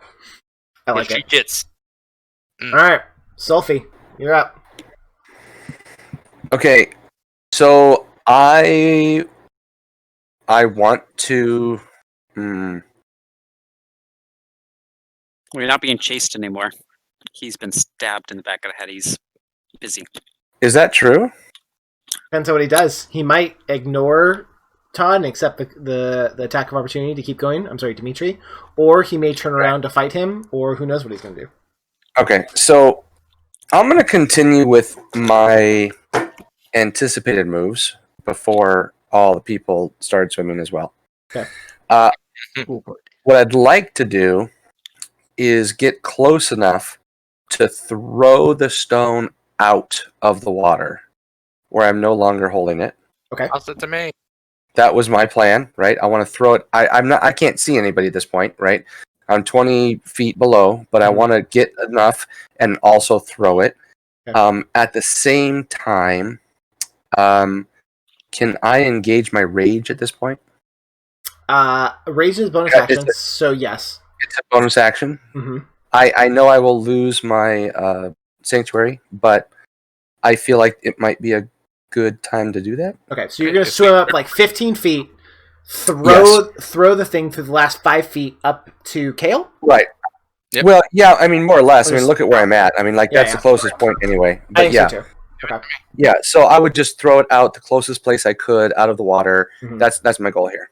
Okay, so yeah, that... How far down I went when I moved in, but I basically kept him within 10 feet, so he starts his turn 10 feet away from me. Got the champion? The bad guy. Right, okay. Okay, cool. Yeah, that works. So I'm guessing you were just kind of like 5 feet down, or... No, 10 10 feet feet down. down, 10 feet however down. that worked. Perfect. Okay. So yeah, you do that. Sulfyrux, you swim up those 5 feet, those 15 feet. You throw the thing up into the air. It bursts through the water. This bright light like shines over everything above the water, and it. Well, actually, let's get a quick athletics check to see how well you threw this thing. Okay. Does it get an attack of opportunity? How about that one? Boom. 24. No, because of whatchamacallit. Yeah, so that it literally lands perfectly in your hands, Kale. Like it was like Nice. you're like, oh, clink, and it's in your hands. Amazing. Amazing. Amazing. So you turn Should be around on and the then rage, right? So Sulfyrux, that's what you're saying? Yes. Okay. So at this point, I'm basically still surfacing, Mhm. but I am engaging my rage. Correct. Okay, so are you going to Because go I to would this? imagine. Am Is I your- going to go to the surface? Yeah, Yes. okay. Yes. Cool. Yes. So, I'm, yeah. I'm This is as I'm on my way to my surface. I'm throwing it because I'm only 20 feet away. I need a breath. I need to get it. Yes. Okay. So for sure, you throw this thing and then you crest the water. You get all of your breath, and are you diving back down? Drawing your sword, raging? Like what are you doing here? Well, if you're gonna let me draw my sword and do an attack, I will. But otherwise, I was assuming that was my move. Yeah. Okay. Yeah. You probably. That's true. It's a bonus action to rage. So if you're gonna rage, then you're not gonna draw your weapon. So you rage and then dive back down, and then so you're starting to head back down. You got your full breath and you're going back down. All right. I like it. Fair. Yep. All right. So this thing sees the gem go out of the water. And you crest the top and come back down. And then he looks back at, like, the small person with his little sword. Thank you. No, you mean purple blood. He doesn't see me. Right.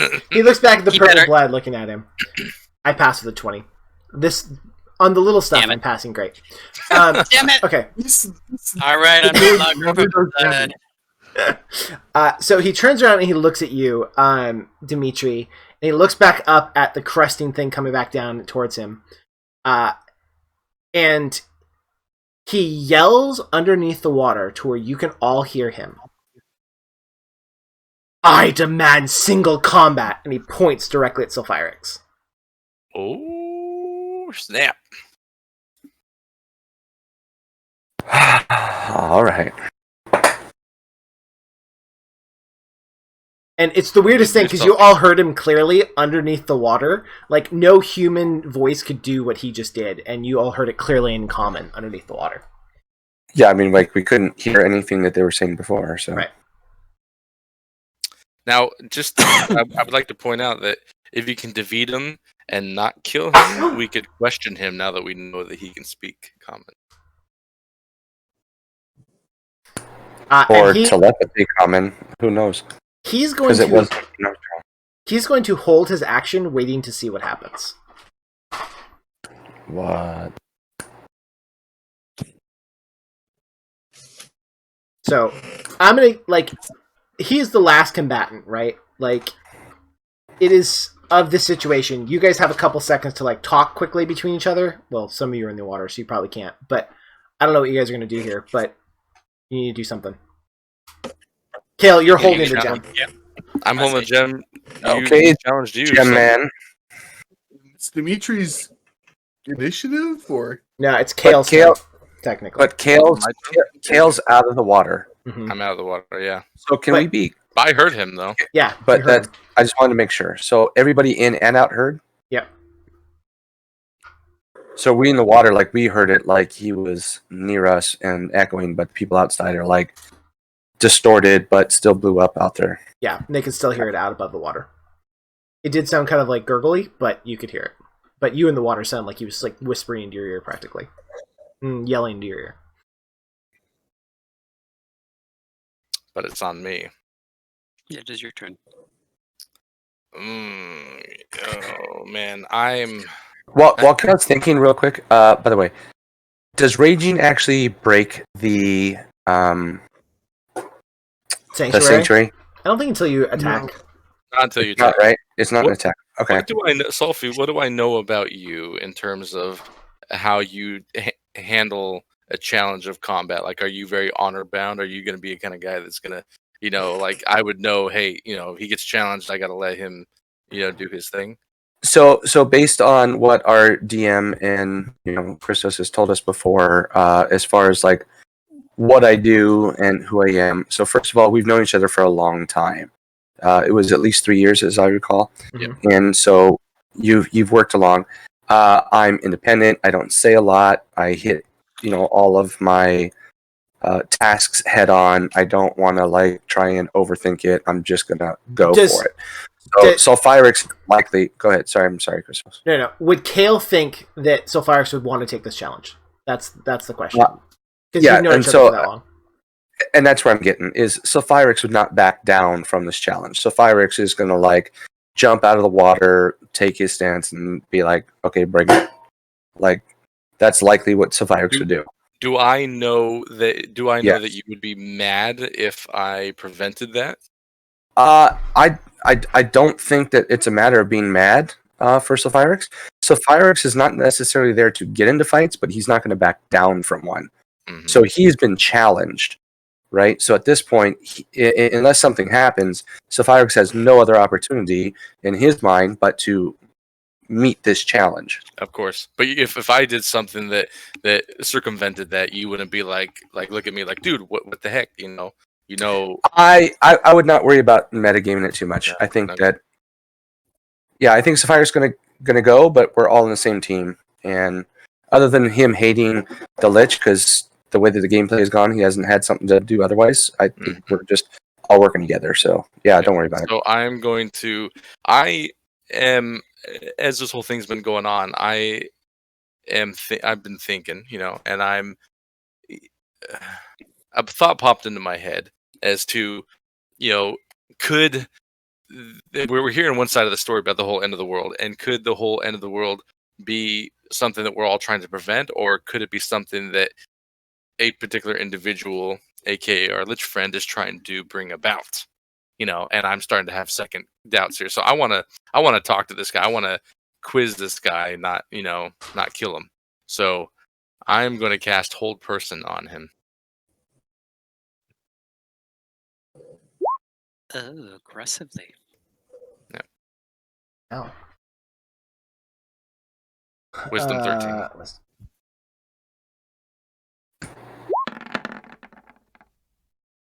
I rolled a 19.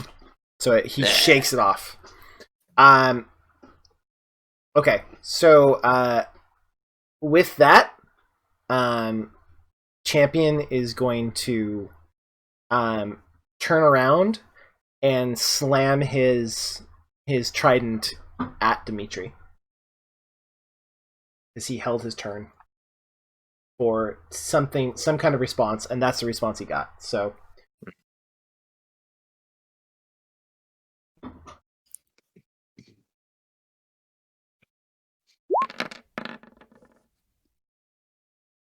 $19 to hit. I have AC 16, so you hit. And he hits for 19 piercing damage. Woo! What are you gonna do about that? Thankfully, I have all the hit points. That's good. Dimitri, you're up. I looked shocked, seeing as I honor single combat, but apparently Kale doesn't, so now I'm super upset at him. I'm like, mother effing Kale. What the hell? You don't even honor single combat, you bastard. And I say this underwater, so it goes blah, blah, blah, blah, blah, blah, blah, blah, blah. And I say, now I'm bleeding. Blah, blah, blah. It's almost like Dimitri was in range. No, I was very close to him. Yeah, he didn't have any more movement, so he just tried to hide at 5 feet from him. I had movement, but I just chose not to move. Okay. I use Shadow Step, which is 30 feet, but that's free. All right. So I look at him all upset and like shrug again, like I would have let you live, bro. But I guess we're gonna do this. So I take my rapier and I stab it straight at him because that's what I do. Okay.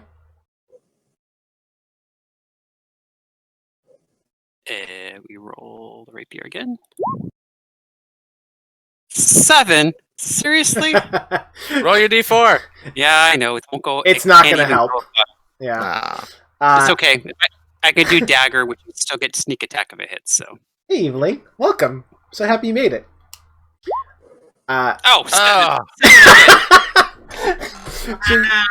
You swing with this thing, miss. Come back with your dagger, miss. I guess that I'm not meant for underwater fighting, apparently.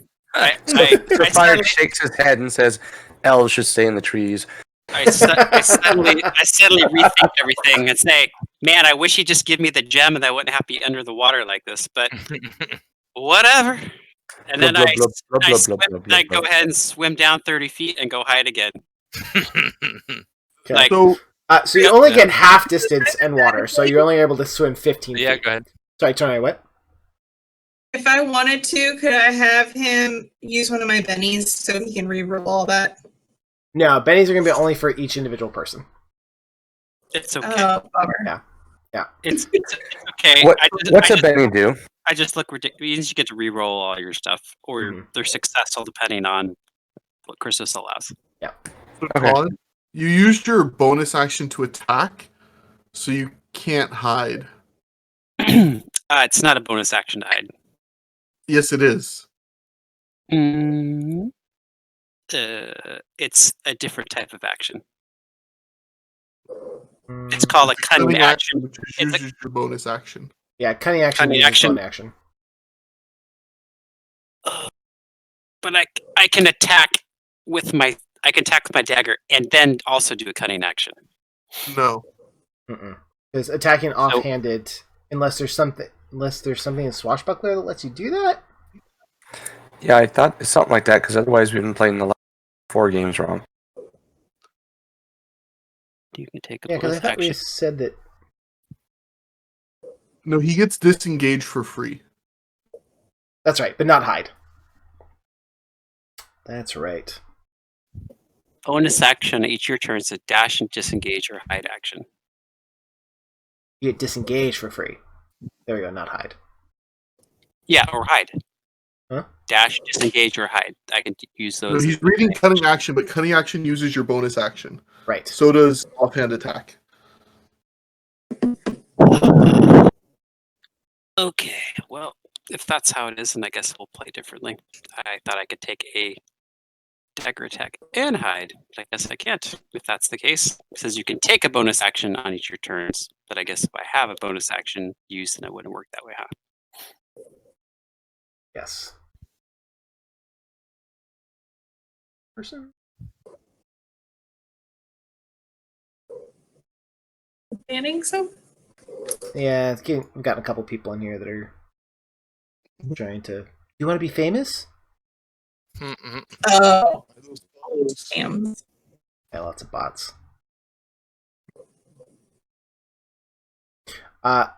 Okay, so yeah, I think that's where I think we got screwed up there, to Todd, because you can get the disengage for free, but not the bonus, not the hide. So you can still disengage, but you can't hide if that's the case. If you make your bonus attack or your dagger attack. All right. Well, I've already done it, so I can't really undo that. So okay. So you swim away. You can get 15 feet underneath the water because moving water is half distance. Can you get at the surface? Can you get out? Nope. I'm going down, baby. Okay. Yeah, because it's not a big deal for him because of air, I guess. So.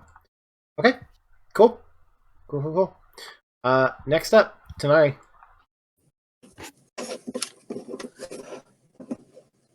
No honor in this group, I tell you.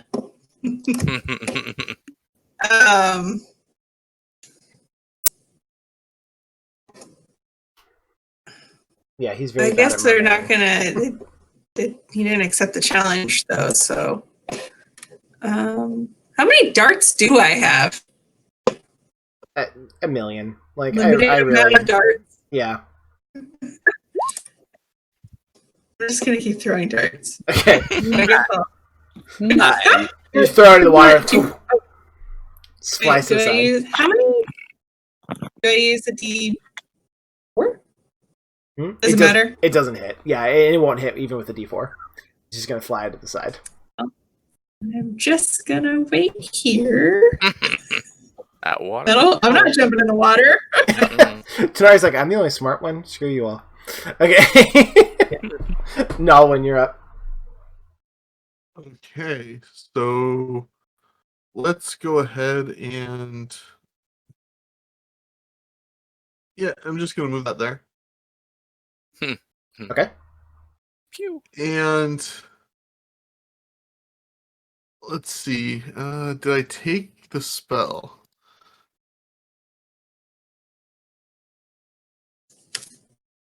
I did. Oh yeah, I did. Cool. So I'm going to help Todd. Help Dimitri a little bit. Okay. Oh, look at that. That's a nice thing right there. 6 healing. All right, I'll take 6 healing, seeing as I'm got blasted by Christos shortly ago. You didn't get blasted by Christos. You got blasted by the Sahuagin. Blasted by Christos not long ago. I see how this is. All right, that puts me up to 15 hit points. All right, cool. Yay. I'm shrinking your spell down just a little bit. You're still dead. What's that? I shrunk your spell down just a little bit so I can click on both of the things at the same time. But it'll still be all 10 spaces. It's pretty special. That's true. Okay.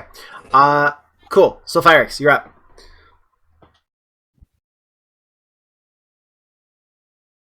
You're muted. So at this point, everyone screwed up. Everyone's screwed up the 1-to-1. Yep. Mm-hmm. I am surfacing, right? No, you were going down. No, you'd surface and were straight back down. I went back down. That's right. I went back down. But he was right behind and was trying to surface, and so he's only 10 feet down below you. Yeah, we're just a handful of feet down. Yeah. All right. I am raging. Yep. You already did. And realized that our one-on-one combat is screwed. So, can I get a general idea as to how this guy's looking? He looks hurt, but not like terminally. Sure. Okay, that's fine. I'm going to. I wonder how this rage looks like underwater because it's such an aura. That's interesting. It'd be like the blue on blue on blue. Mm-hmm. It would. I feel like it would almost be semi-crystallish as it's going on because it's trying to work with the water, but also mirroring back. Probably look awesome. Little flecks of lightning in the water. Yeah, just little, and under the water from the top up, it probably looks like little light fish, like almost swimming around, right? Because like they're darting through the water, like lightning bolts. Yeah. And I'm gonna face. I'm gonna look this guy in the eye, and I'm gonna, for the first time, I'm gonna take my rusty sword out, and I'm gonna try and go for a leg. Okay. That's what I'm gonna do. Okay. Go ahead. You're gonna swim down those 10 feet, pulling the sword, and you're gonna swing this thing. So go ahead and roll to attack. Oh. There you go. Nice. Go ahead and roll damage. That hits. Rusted Vorpal. Yes.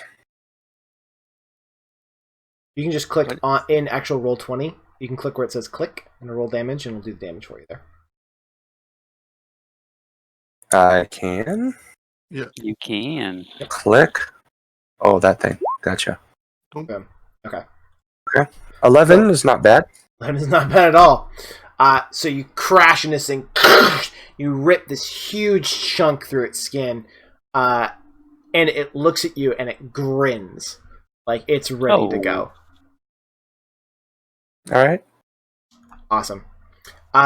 So it's his turn, and again you see this weird fish smile on its face, these sharp teeth coming through. Oh, God damn it. so that's a it doesn't say. I know. And he thought he thought of the pun in his own head, but not what he was going to do in battle. 2 con saves though. It's 2 con saves? Jeez. Yeah, because one's Moonbeam and one's Symbiotic. Alright, first con, second con. My first one is a 14, and my second one's a 14. Passes, so he takes 7 radiant damage. 7 radiant, okay. Okay, cool. Radiant damage is best damage. Again, the burning you see it like sizzle on his skin, and like you know how when fish skin barbecues, it gets that like crackly look. That's what it just got.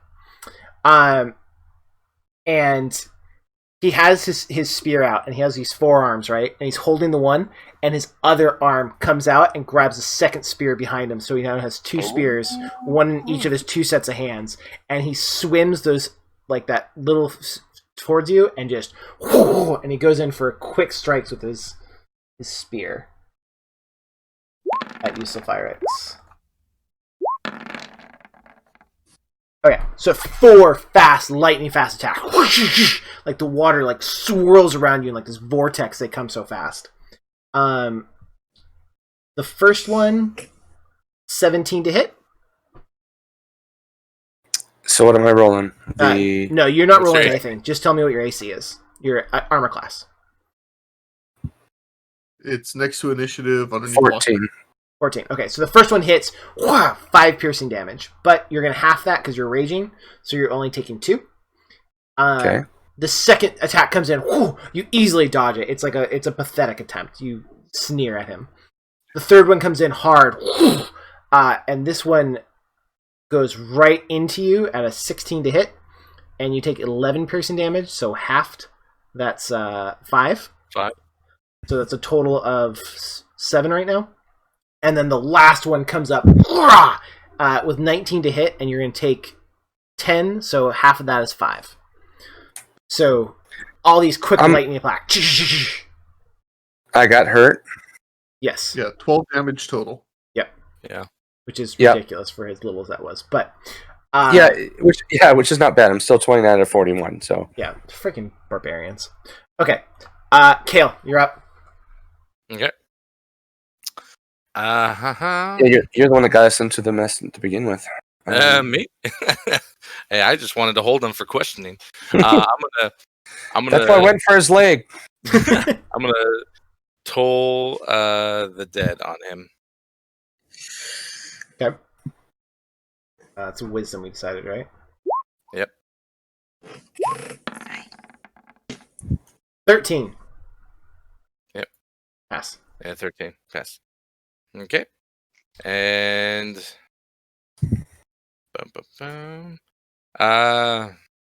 both of you guys are looking pretty okay for damage, or Both of who? Dimitri and Sulfy. Dimitri's like 50 feet underneath the water at this point. So he's way too far. He's pretty far. I don't know how long your spell is, but he's pretty far down there. But Sulfyrux is fairly close to the surface still, so you could, assuming you have healing word, not cure wounds. But I'm actually going to try something different here. I'm going to cast a magic missile on our fella down there. You have magic missile. I do. I'm arcane, baby. Nice. Okay. So three of them, right? 3 darts. So says you create 3 glowing darts of magical force. Each dart hits a creature of your choice that you can see within range, dealing the 1d4 plus 1 force damage to the target. Yeah, so you just gotta click that. You gotta 3 roll times. it 3 times. Weird. Okay. Well, because it would be 3 different points of damage. Yeah, 3 different, and I'm focusing them 3 times. Yeah. Okay, cool. So yeah, they cut through the water. Again, looking like very much like blue minnows, but directly forceful. And they crash into him. You see like more blue blood explode underneath the water. And you see the strangest thing, like it starts gurgling, like it's drowning, but it's in the water and it shouldn't be. And it then goes still. Oh. I look at my hand and kind of nod approvingly. Don't know my own power. Good job. I love how 8 damage ago he grinned at me, and now he's drowning. Almost like force damage did more damage to him. Okay, so we're gonna call it there tonight because I know it's super late for everybody, except for John, it's normal time for him. Yep. But are we that far away from killing them? Huh? Say what? I said we're that far away from ending this. Well, because you still have to. Guessing you're going to search and do stuff like that. So we'll talk a little bit about it on. I'll put some stuff on Discord tomorrow about it, so you guys can respond to kind of how you want it, what you want to do from here. I should have them first. We're going to, yeah. So we're going to. This is going to be the last one in the have to be the same people every week thing, because this kind of like completed this little section of the arc, and then so from here on out, if you can make it. Great. If you can't, you can't. We're back more to the West Marches style that we had wanted to do. So,